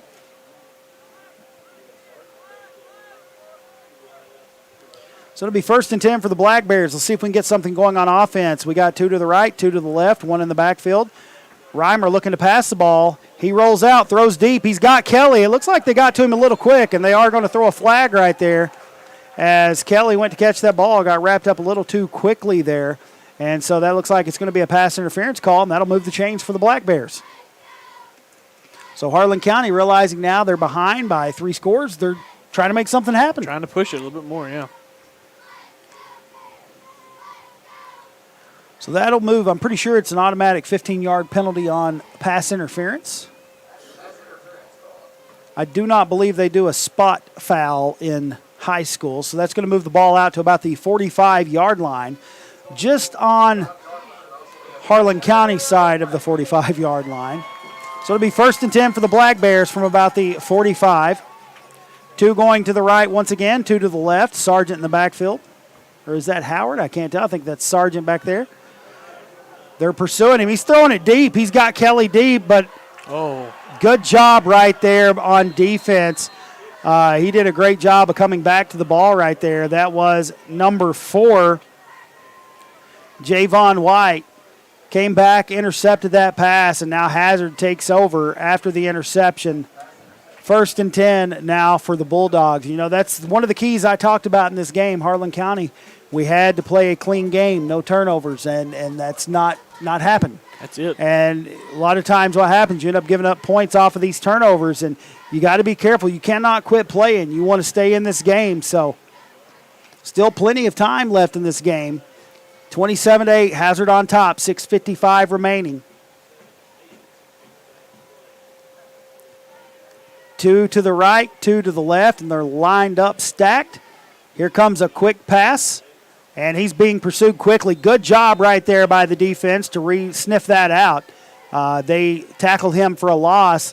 What they did in that stack, they passed it over and tried to have a lead blocker, but a good job on pursuit right there by James Ryan Howard, Josh Sargent, and several other Black Bears out there on the field.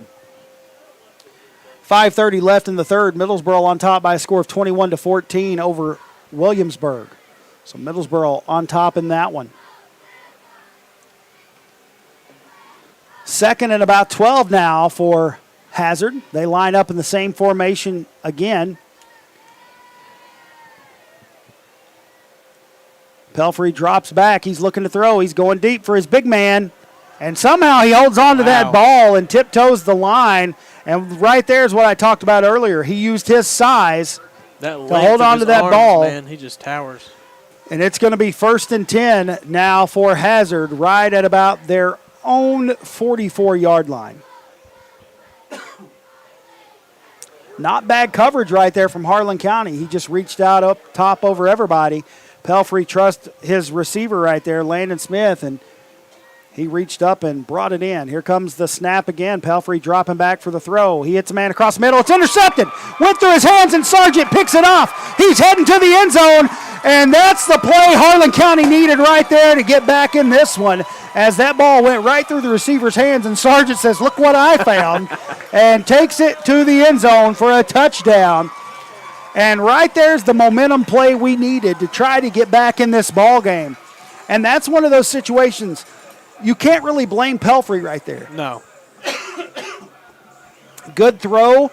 And it's even hard to blame the receiver right there. It's a little humid out there. Ball just went through his hands and found the midsection of Josh Sargent, and he takes it to the house. And that's something, that's 2 weeks in a row now. Our linebacker has an interception. You can't complain about that at all. Looks like Harlan County is going to line up to go for two. Apologize, got a little choke there. Whew. That was a good play right there by the Black Bears. That's the play our defense needed to make right there. We're lining up to go for two. We're kind of in that wildcat formation yet again. The direct snap comes to Sargent. He's trying to find the hole, but quickly wrapped up from behind by number 17, Gage Logan. It's going to be no good, but Harlan County strikes, and with 5:52 remaining, it's 27-14. We'll take you back to the station for a quick commercial break. You're listening and watching on 105.1 WTUK.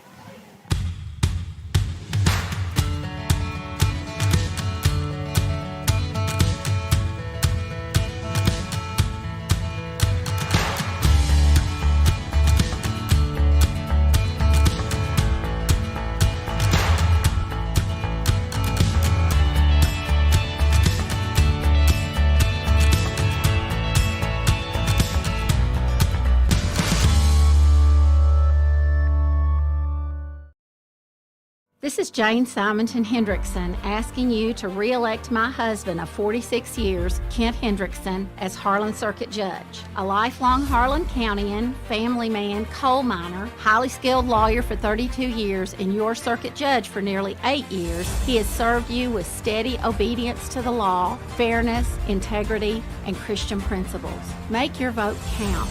Let's keep Kent our circuit judge in November. Paid for by the committee to re-elect Kent Hendrickson. What just happened? Idiots probably unhooked my camera upstairs.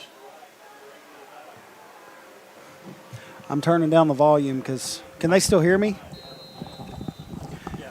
We're having a little technical difficulties right now, folks. We're going to check out what's going on. We think the camera may have came unhooked upstairs. We're going to check that out. So on that kickoff, looks like Hazard will have a 1st and 10 from about the, trying to wait and see where they mark the ball. I'm having a hard time seeing where they are marking this. Looks like they're going to mark it right at about the 38-yard line. So it'll be 1st and 10 for Hazard here on the 38.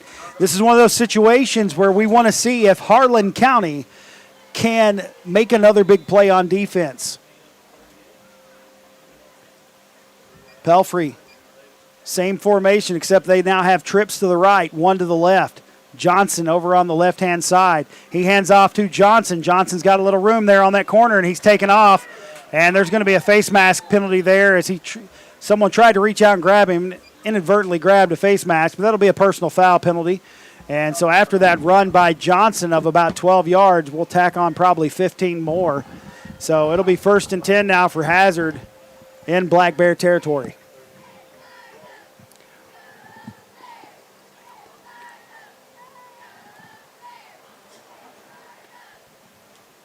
We're sorry about the technical difficulty there. We believe the camera got unplugged up there. It's got a lot of coaches up there on top too, so stuff like that can happen. So we got a face mask penalty. That'll mark off 15 more yards. So after the 12-yard run, we're going to tack 15 more yards onto that. And with 5:29 remaining here in the third quarter, it looks like Hazard will have the ball 1st and 10 from about the 34-yard line of Harlan County.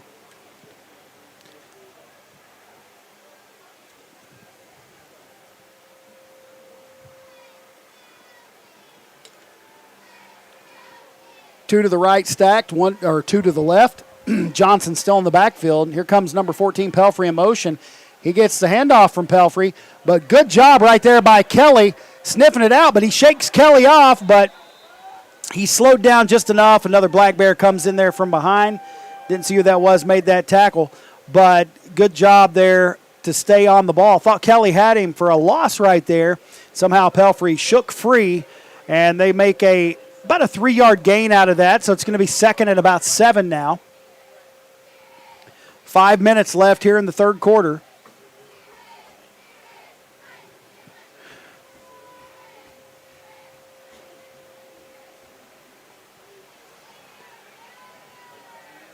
Hazard lines up. Trips going to the right, one to the left. Johnson in the backfield.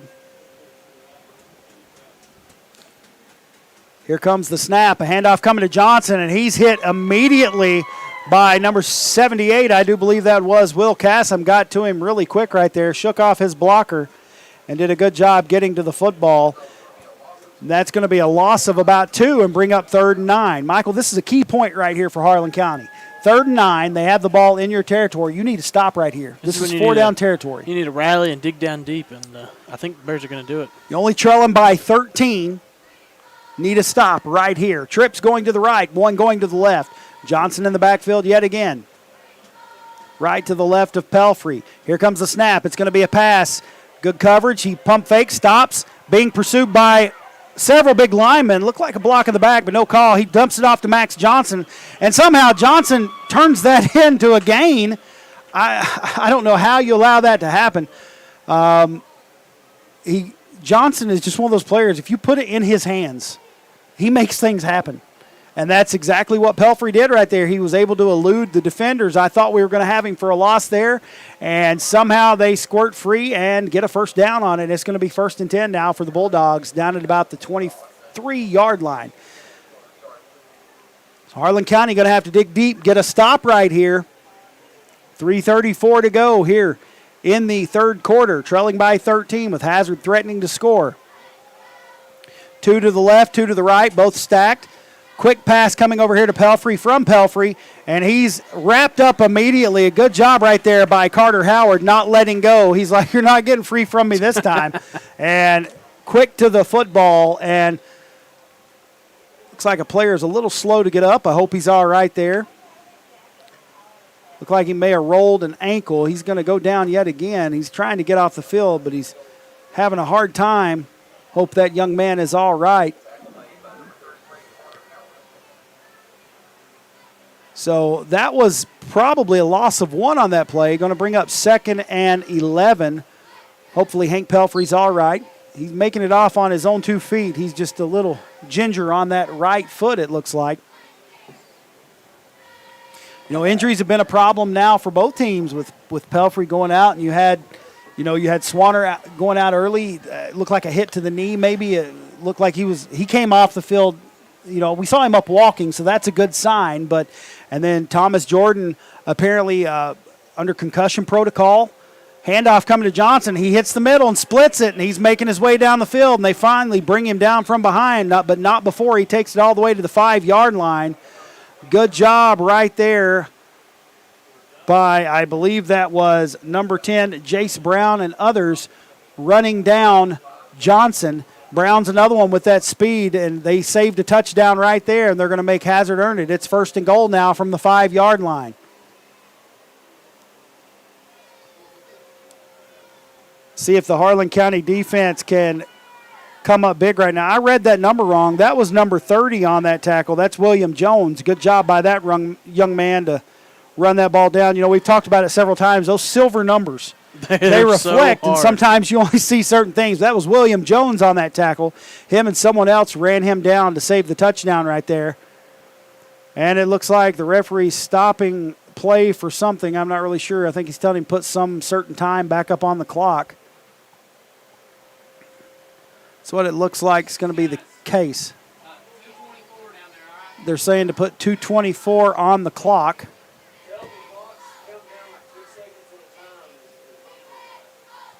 So 2:24 will be put on the clock, and it'll be Hazard ball 1st and 10 now from the 5-yard line. If Harlan County can get a stop right now, this would be huge. Oh, this would be really huge. Waiting to get the clock adjusted. They have it set, and now we're waving the arm to start it up. And Hazard goes to that I formation, one to the right, one to the left. Pelfrey goes under center. Turns around, hands it off to the fullback, and the fullback's going to punch it into the end zone. And Hazard, 5 yards out, touchdown. That was number 12, Logan Thomas, that ran that one in. Tell you what, another thing Pelfrey does very well at the quarterback position is he holds, like it looks like he's still holding the ball even when he lets go of it. He does a good job of trickery. And, you know, a lot of people are watching Johnson right there to receive that, and they give it to Thomas, and he punches it in for 6. So that now makes Hazard go back up by 19, 33-14. 2:09 remaining here in the third quarter. Extra point attempt makes it through, and now that makes the score 34-14. Hazard on top with 2:09 remaining here in the third quarter. We'll take you back to the station for commercial break. You're listening and watching on 105.1 WTUK.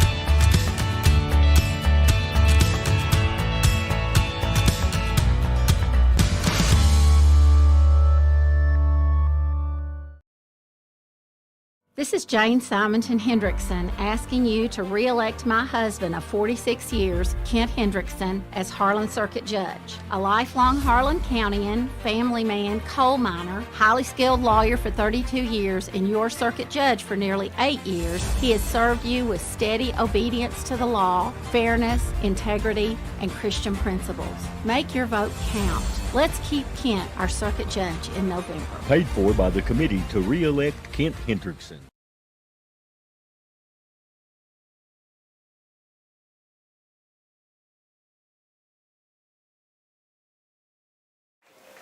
Welcome back to Harlan County High School. Hazard set to kick off here. Here comes the kickoff. Going to be picked up by Kelly down there right around the 22-yard line. He's trying to bring it out and follow some blockers. Ball pops loose. Luckily, Kelly's able to cover it back up. He about made a nice move right there, and the ball just popped free, but he's able to stay on top of it. It'll be Harlan County ball, 1st and 10 from right about the 30-yard line. Harlan County going to need to do some work quick to get back in this one, trailing by 20, 34-14 with 2:02 to go here in the third quarter. I was telling you earlier, Michael, during the break there, it seems like this game has lasted a while because of all the penalties we've had in this game, especially early on. It's been a cleaner second half, but there have been a lot of penalties. 2 to the right, 1 to the left, 2 in the backfield with Reimer. He turns around, hands it off to James Ryan Howard. He's going to get probably about 3 on that one. Gain of about 3. It'll bring up 2nd and about 7 after that run right there by Howard.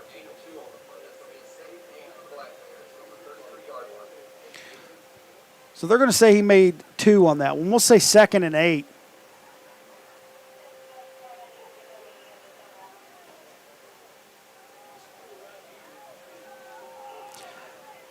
.6:35 left in the third. Corbett on top of Whitley, 42-6. Here comes the snap to snap to Reimer, handoff to Sargent, and Hazard just doing a good job right there, getting to the ball. Sargent gains about 1, maybe, if that. They're going to say no gain, so it's going to bring up 3rd and 8. In the third quarter, Bell and Knox are all tied up at 20 with 2:20 left in the third.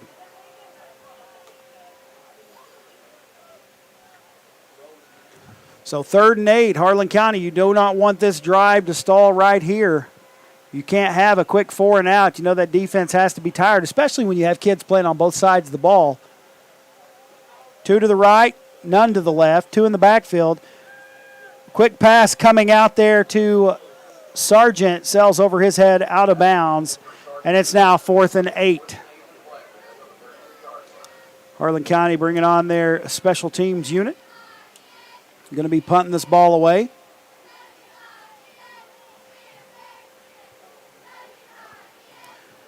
41 seconds remaining here in the third quarter. Hazard on top by a score of 34-14.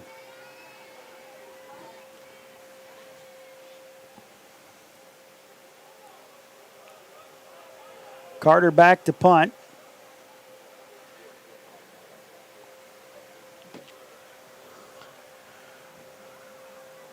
Harlan County gets set. Johnson back to receive for Hazard. Here comes a snap. Good punt by Carter. It's kind of a low line drive, and it's going to bounce. Johnson's going to back away from it. He wanted to pick that ball up and take off, but Harlan County will down it right at about the 31. So Hazard will take over 1st and 10 on their own 31-yard line. 30 seconds remaining here in this third quarter. You could tell Johnson really wanted to pick that ball up and run right He there. was thinking about it, you can tell. I tell you what, the kid, he's one of those athletes that don't come around every day. That's right. He's just exceptional at running the football. So it'll be Hazard ball, 1st and 10 from the 31. And here you're going to have to ask your defense to get a stop. We have to have a stop right here on this drive and not allow Hazard to put it into the end zone again. Running out of time. The clock quickly ticking away. Just 30 seconds left here in the third quarter. One to the left, one to the right. Looks like he has one on either side of him in the backfield, and now they move another man out to the left side. So 2 to the left, 1 to the right. Running back on either side of Pelfrey. He quickly hands off to Johnson. He hits the hole, and he is wrapped up there by one of the linemen. And it looked like someone else came in there to finally bring him on down. Good job holding on to Johnson right there, not allowing him to break free, because if he'd have broke free right there, he'd have been off to the races. So gain of about 2. It brings up 2nd and 8. And with that play, that will take us into the fourth quarter. Hazard on top by a score of 34-14. We'll take you back to the station for a quick commercial break. You're listening and watching on 105.1 WTUK.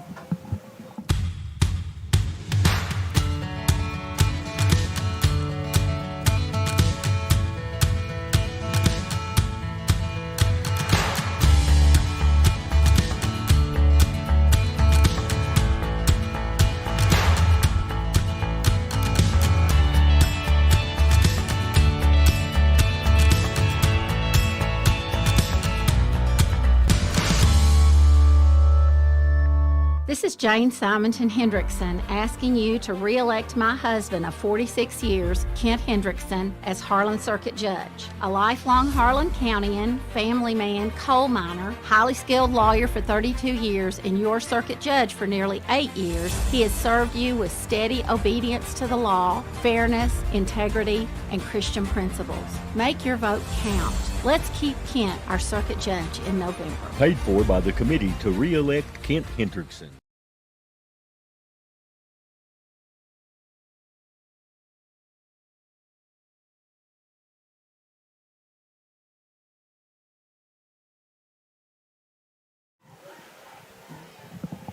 Welcome back to Harlan County High School as we head into the fourth quarter. Harlan County trailing 34-14. It'll be Hazard's ball, 2nd and 8 from their own 33-yard line. This is a stop you need to make right here, Michael, if you're Harlan County. You do not want to allow any first downs here. You just want to get a quick stop, get the ball back, try to get a score. Get a score, that's right. You know, they're down, but they're definitely not out. We still have a whole quarter of play left. Yeah, we do. And the key is, Swanner may be injured right now. You may have Thomas Jordan injured right now, but we have other players on this team that I know are capable of making big plays. We're just going to have to step up and do it. Running backs on either side, 2 to the left, 1 to the right. Pelfrey takes the handoff and hands it to none other than Max Johnson. Lowers his shoulder. He did a good job right there. Lowered his shoulder, keep moving forward, but a good job right there by the Black Bear defender. I think that was Jones yet again to stop him there, but nevertheless, it's enough for a first down. It'll be Hazard ball, 1st and 10 from about the 47-yard line. A couple scores to pass along to you. Frankfort all over Linkamp, 52-0. Pineville all over Fairview by a score of 43-0.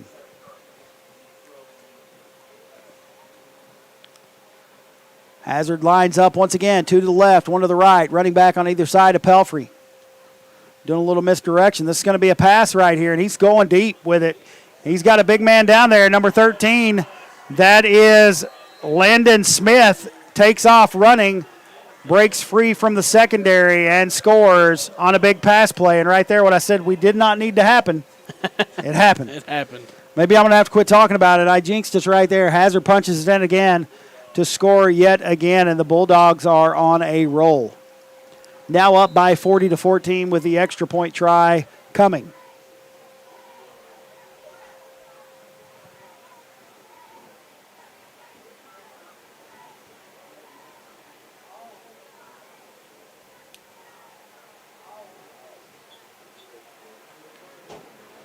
Looks like the place kicker, Mia Rouse, is set to try for the extra point.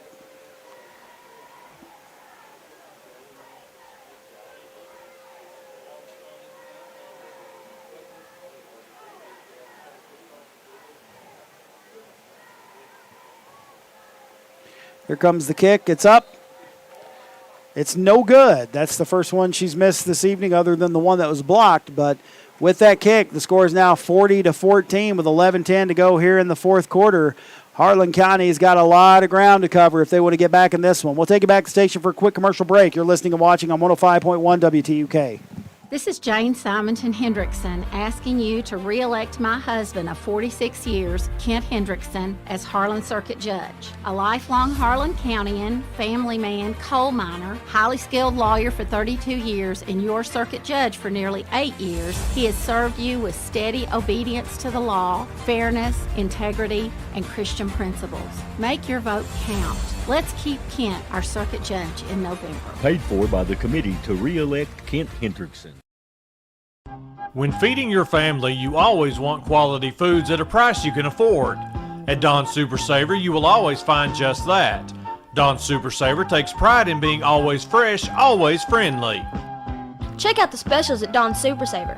New York strip steak, $6.99 a pound. Tree ripened red or black plums, $1.98 a pound. Camel's pork and beans, 2 for $1. And in the deli, Kobe Longhorn cheese, $4.99 a pound. Price is valid through August 30th. Welcome back to Harlan County High School. 11:10 remaining in the game. Hazard on top by a score of 40-14. Kickoff's a low line drive, scooped up there. Looks like he takes it to, that's number 30, Jones again, and quickly wrapped up by a defender, and 2 more come in to make the hit, but not a bad return right there for Jones as he takes it out to about the 43-44 yard line there. Going to see where, depending on where they spot it. Looks like they're going to spot it right close to the 44. So it'll be 1st and 10 for the Black Bears. Good field position here. Let's see if we can make something happen from this.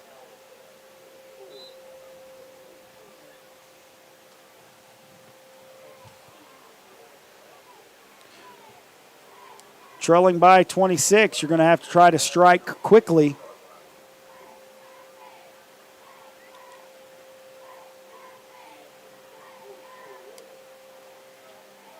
Harlan County still in the huddle. They are breaking the huddle. 2 men going wide to the right, 1 going wide to the left. You got Sargent and James Ryan Howard in the backfield. Snap comes to Reimer. He sets back to throw. Pressure coming from Hazard. And there's a flag on the play. Probably going to be a hold in the vicinity it was thrown. They run Reimer out of bounds. He is able to pick up positive yardage right there. Looks like he's going to probably gain about 3 on that play, but it's coming back with a hold on Harlan County. So that's going to break them, back them up 10 yards from the spot where they were. Spot of the foul. So it's now going to be 1st and very long for Harlan County.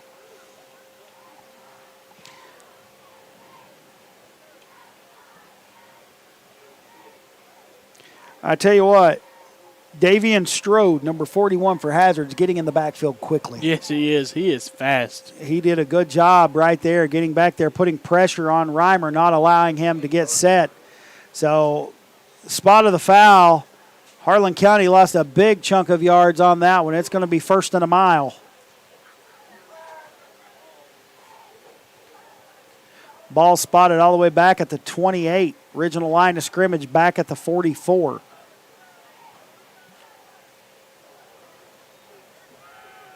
Pass coming, quick pass to Sargent. He's got the ball, takes it up, makes one man miss, takes it all the way down to about the 38-yard line, 39-yard line, depending on the spot. So a good chunk of yards back there. It'll be about an 11-yard gain, so it's going to be on the 39-yard line now. Going to make it now second and about 15.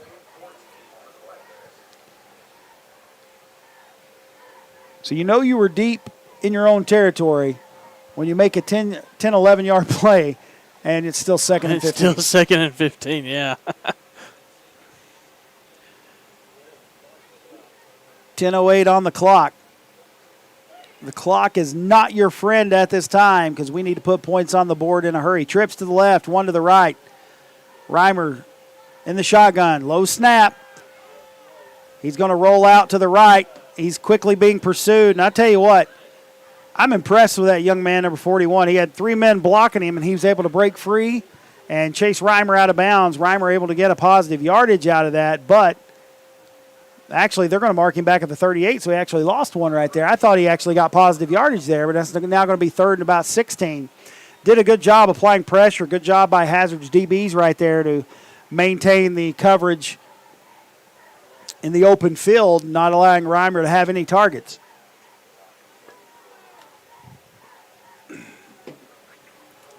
$9:50 to go. Hazard on top, 40-14. 1 to the left, 2 to the right. Here comes the snap to Reimer. He quickly makes a pass to Spurlock. Real fast pass right there as a bullet goes through the hands and goes out of bounds. And now we've got flags again. Some more jawing going on down on the field. 2 flags. I'm not quite sure if this is going to be offsetting or if this is going to be on one team or the other. This is where, as a coach, if it's on your team, you're going to get frustrated. It's going to be an unsportsmanlike against Hazard and then an unsportsmanlike against Harlan County. So they offset. Offset. So more offsetting unsportsmanlike penalties. And there's another flag on the play, and I think this back judge, I don't know if number 4 right there said something. He's kind of holding his hands up like, what I do? I don't know what happened, but there is another flag now on the play. There has to be a lot of jawing going on down there. Yeah, I'm kind of glad I can't hear it if they're throwing that many flags. It's been a big rivalry game. So that is going to be a personal or unsportsmanlike conduct against Hazard there. And that is going to be only against Hazard, so that'll get Harlan County 15 yards, and it's now going to make it 4th and about 1 unless that's an automatic first down. So I don't think it's an automatic first down. I think it's just a 15-yard penalty, but that will make it 4th and about 1 now in Hazard territory, so Harlan County might opt to go for it.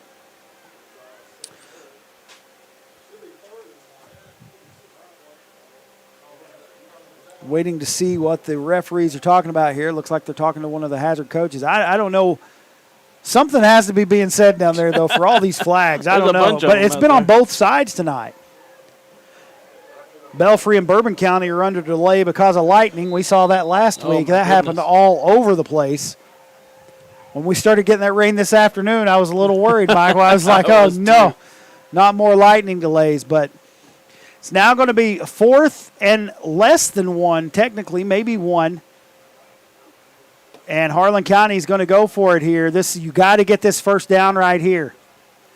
Here comes the snap. James Ryan Howard with it. He gets enough for the first down, takes it across the 45-yard line. It'll now be 1st and 10 for the Black Bears. This is one of those situations, though. This has got to be infuriating Hazard's coach right now. Oh, you know. Because you've done a good job on defense. And you want to be competitive, but you got to keep composure. That's right. And you know, and Harlan County, I would be mad as well if I'm Coach McCurry, because we've had several unsportsmanlike conduct penalties. You want your men to keep their composure at all times, and that you can't let it get the best of you. Yeah, but it's a learning process. So 3-yard gain there, first down. Pass coming to Spurlock is incomplete.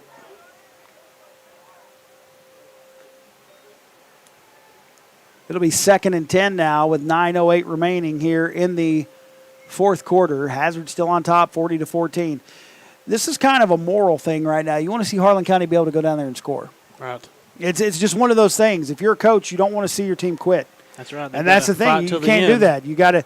And like I said, I've noticed a little different body language tonight, and that's not what you want to see out of your team. In all honesty, all of the games at the beginning of the season, they're not that big of a deal. You're trying to prepare for your district play because you want a good seeding when you get to tournament time.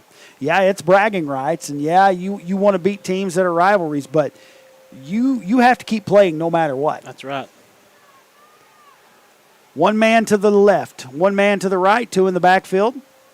Handoff coming to James Ryan Howard. He hits the middle, hits a gap, takes it forward all the way down to about the 36-yard line, maybe the 37. So with that run, that's going to make it 3rd and about 3 now for the Black Bears. Good run right there by James Ryan Howard. Waited for the hole to open up, followed his block, and picked up about 7 yards on that play. 3rd and 3 with 8:35 on the clock and ticking. 2 sitting up to the right. Sargent to the right of Reimer. James Ryan Howard behind him. Handoff coming to Sargent. He's going to hit the hole, and he slips and falls. He would have got, I think, probably a few more yards right there. Looked like he lost his footing. But he has a 6-yard gain on that, and it's going to be a first down for the Black Bears. I think he could have picked up 10 or 12 on that had he not slid. But that's going to be a first down now for the Black Bears. 8:17 to go. Moving the ball. This is what you want to see out of them. You want to see that fight. You want to see them keep digging. 2 men lining up to the right. Looks like Kelly now moves behind Reimer in the backfield. Low snap, a pitch to Kelly. Trying to get him some blocks. A good cutback right there and a good job holding on to the ball. One man spun him around. A good job right there by the linebacker, number 12, Logan Thomas. We've said his name a lot tonight on defense there for Hazard. He did a good job there getting to the ball. Good job by Kelly holding on to that ball. That initial hitter tried to strip it away. And he's going to pick up maybe 1 on that one when it could have been a loss had he not broke free right there. So it's going to make it 2nd and 9 now.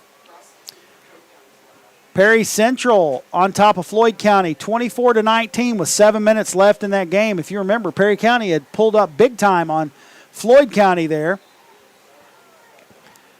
at first. Now Floyd County coming back, making it a game. Sargent on that carry. Gain of about 3. Brings up 3rd and about 6. 7 minutes remaining here in the fourth quarter. 40-14. Hazard on top. Harlan County moving the ball a little bit on this drive. That's something we've struggled with in several cases tonight.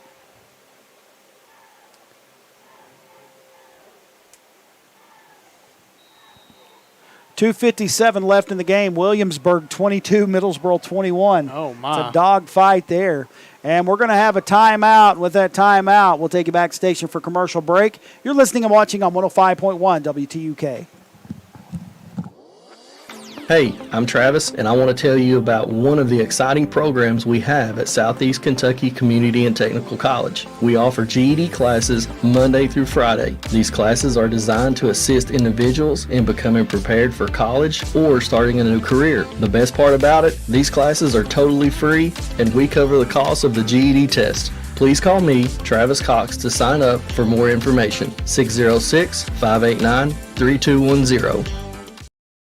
Harlan County Community Action Agency Transportation Department, located at 319 Camden Street, provides transportation for citizens of Harlan County for medical appointments, jobs, veterans, public transportation, education, and inner-city Greyhound bus connections. Harlan County CAA has both ambulatory and wheelchair-accessible buses to fit all of our clients' transportation needs. If you need a ride or further information, call our dispatcher at 573-5335, extension 244. Hours of operation are 8 a.m. to 4:30 p.m. Monday through Friday, and 8 a.m. to 2 p.m. on Saturday.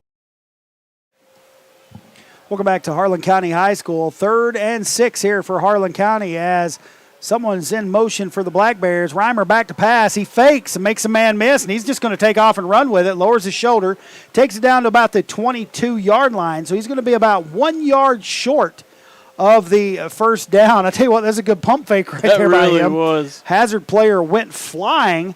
That was, I think, number 49, Christopher Johnson, that went in motion. It was a number I didn't recognize, flashed across the field real quick, and it caught me off guard. But I think that's who that was. And so it's now going to be 4th and short for Harlan County.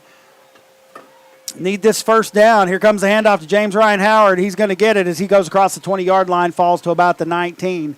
So it'll be 1st and 10 now for the Black Bears, but time still ticking away. 6 minutes remaining here in the fourth quarter. You know, you can take away some negative things from this game, allowing those big plays to the Bulldogs, but one thing I'm liking right here is this sustained drive here late in the fourth quarter. You know you're trailing. All right.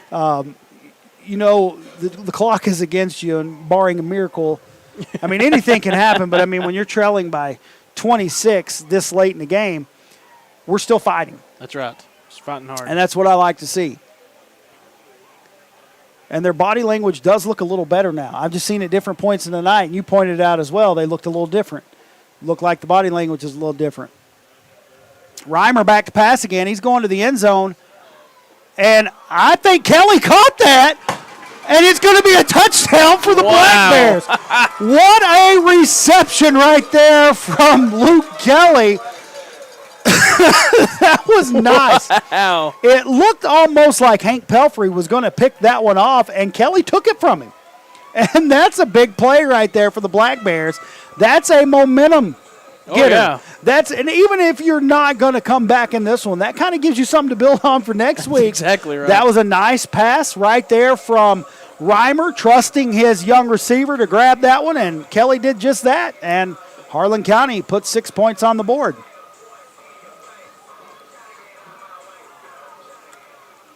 And, you know, that shows growth right there at that receiver position as well. Kelly never gave up on that play, and Harlan County is going to go for 2. Reimer's rolling out, being pursued. He's about to get hit. He gets rid of it. Sails out of bounds.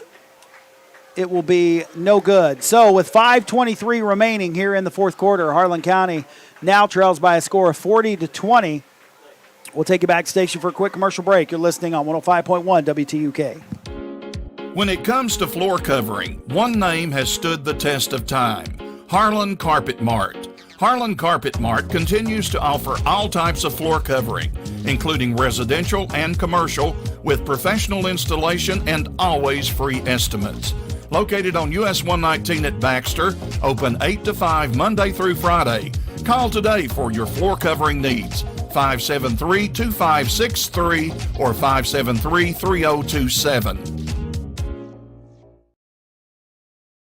When feeding your family, you always want quality foods at a price you can afford. At Don Super Saver, you will always find just that. Don Super Saver takes pride in being always fresh, always friendly. Check out the specials at Don Super Saver. New York strip steak, $6.99 a pound. Tree ripened red or black plums, $1.98 a pound. Camel's pork and beans, 2 for $1. And in the deli, Kobe Longhorn cheese, $4.99 a pound. Price is valid through August 30th.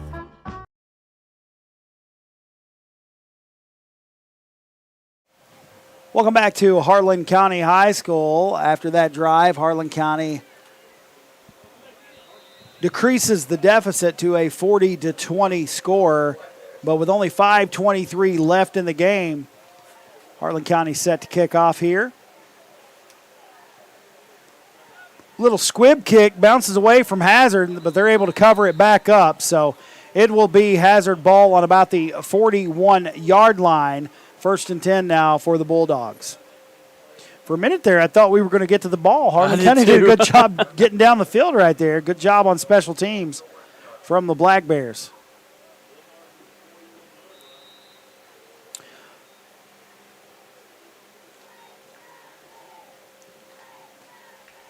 I tell you what, when we score that and they shoot off that cannon, that fog seems like it stays. When it's humid like this, it just hangs low.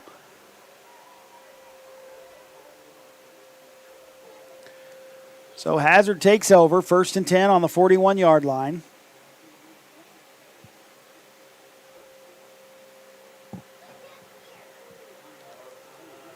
One to the right, 3 men in the backfield.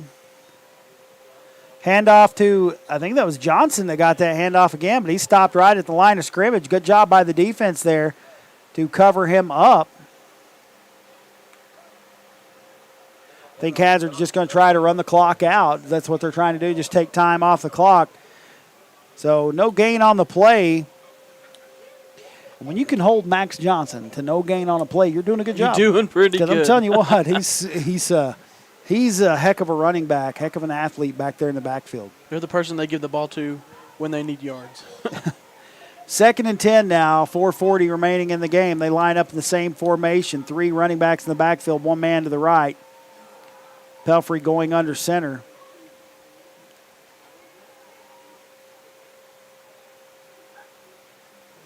They're just letting the clock run. Going to wait and snap right at the last second.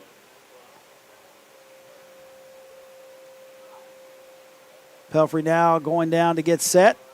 Running as much clock off as they can. A quick handoff up the middle. I did not see which number that was that dove forward. I think it was number 12. That was Mr. Logan Thomas. We've called his name a lot on defense today as well. He's done a heck of a job. Pickup of about 3 there. It's going to bring up 3rd and about 7. But more importantly, Hazard just wasting time off this clock, trying to just run the clock out of this one. So 3:42 to go now. The clock's still ticking. Hazard on top, 40-20. Very similar to last year's game. Some big plays by Hazards made the difference in this game. Very similar. Last year, I believe the final score was 48-24. Hazard lines up in the same formation, 1 to the right, 3 running backs in the backfield. Handoff coming in the back to Johnson. He's going to hit a hole, dive forward. He's going to take it up close to midfield, but he was tackled from behind. Good job right there on defense by the Black Bears to keep him from going any further, and that's going to bring up 4th down now.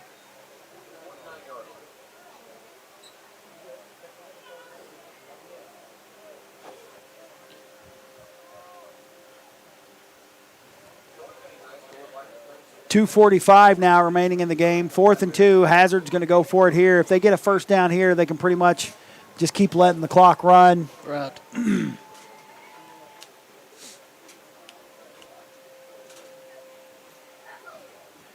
This is one of those games, Michael. It's, last week it's a lot different. You're on the other side of that. Last week it was a big lopsided win against South Laurel, and Hazard's going to call a timeout right here. So we'll come back and talk about that in just a moment. With 2:16 left in the game, Hazard on top by a score 40-20. We'll take you back station for a quick commercial break. You're listening and watching on 105.1 WTUK.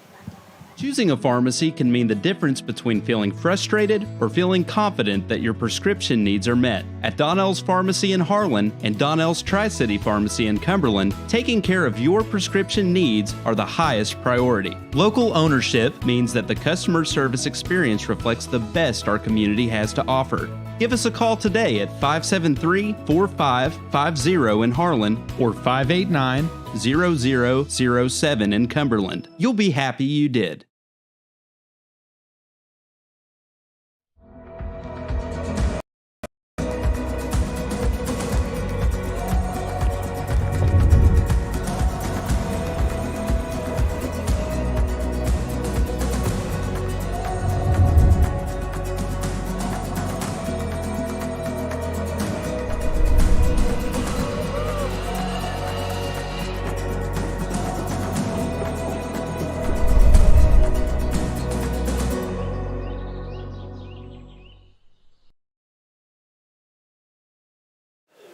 Welcome back to Harlan County High School. 4th and 2 now for Hazard after they talk about that in the timeout. 2:16 remaining.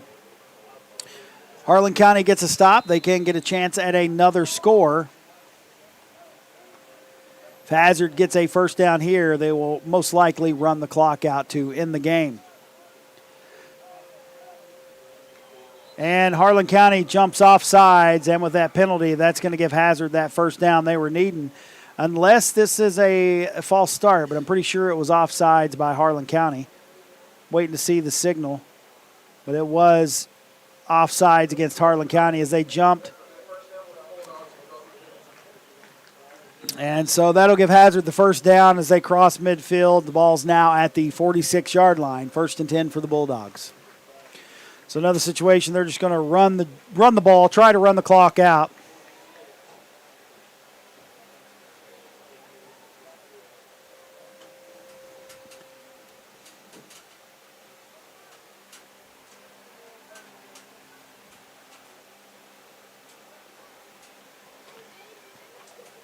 Glad to see the young man from Hazard, Hank Pelfrey, who went out with an ankle injury earlier. I'm glad to see he's back. Not too serious. I don't know if he just may have tweaked it a little bit or what, but I never want to see a kid get hurt. So Hazard's lined up in the victory formation. They're just going to take a knee now, run the clock out. So looks like that's where this one's going to end. They're just going to run that clock, let it tick away. Taking the knee, it's going to make it 2nd and 12, but like I said, they're going to be able to run the clock out with just about 2 minutes now as we head down, and I think you have a 45-second play clock. Right. So they're going to be able to run this clock out. And Hazard's going to come out of here winners in this one by a score of 40-20. I tell you what, an impressive night for the Bulldogs. Very impressive night. And like I was saying earlier too, minus a couple big plays. You know, they had those big breakaway plays, the big long passing touchdown. They had the two big runs by Johnson. You take away those plays, this was a much closer ball game. Oh, yeah, 100%. So, you know, I'm sitting here looking, you know, Harlan County, they're my boys. They're my ride or die. I'm always going to be there for them. You got some things to learn from this game. Oh, yeah. Got some things to work on. Hopefully we can get Swanner healthy. Hopefully we can get Jordan back healthy, because those are two keys to our offense that we're definitely going to need as we head into district play. So you take your lumps and you learn. Yeah, you take your lumps and you learn. That's part of it. And while it hurts, the pride part of it, you know, the human side of it, it bothers you. But you know what? You just got to get back out there, learn from it, grow, watch more film, practice harder, come out and practice and work harder. That's it. This should make you want to come out even harder next week in practice to improve, because you're going to have to go and face a tough Whitley County Colonel squad next weekend. And now we won't be bringing you the film from that one, but we will be on the radio for that one as far as I know. And with that last knee, that's going to end the game. And both teams shaking hands on the field. I like to see that. Good sportsmanship after we had like 500 unsportsmanlike conduct penalties on both teams. They can shake hands, line up, and talk things out. So leave it on the field. Just come back and prepare for next week, you know. That's it. But I'm going to take a quick commercial break, and then we'll be right back on 105.1 WTUK. Hazard comes out winners in this one by a score of 40-20.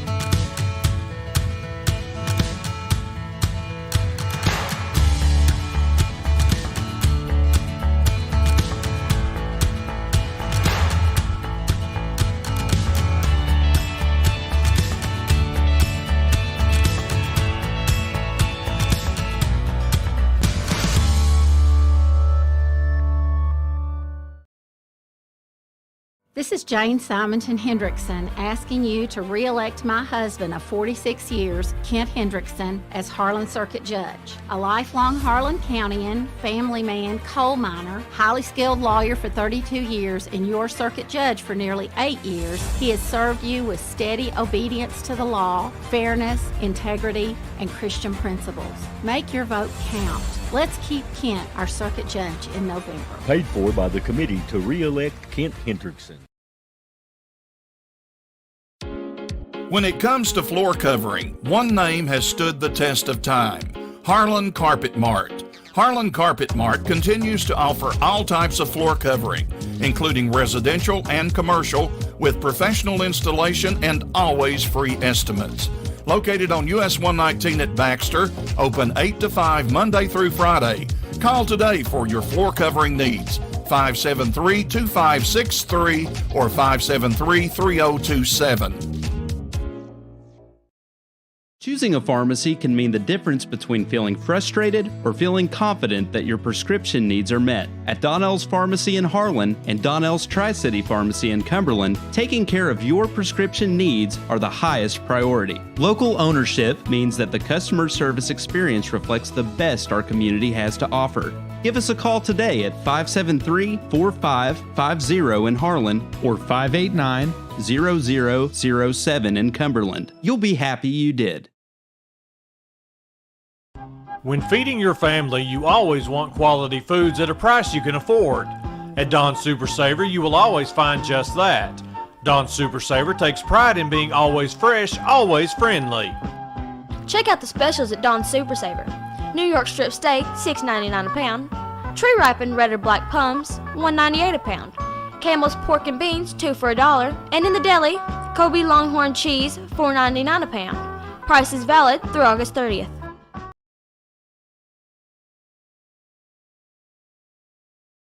Welcome back to Harlan County High School, where our Black Bears are on the bad side of the scoreboard tonight.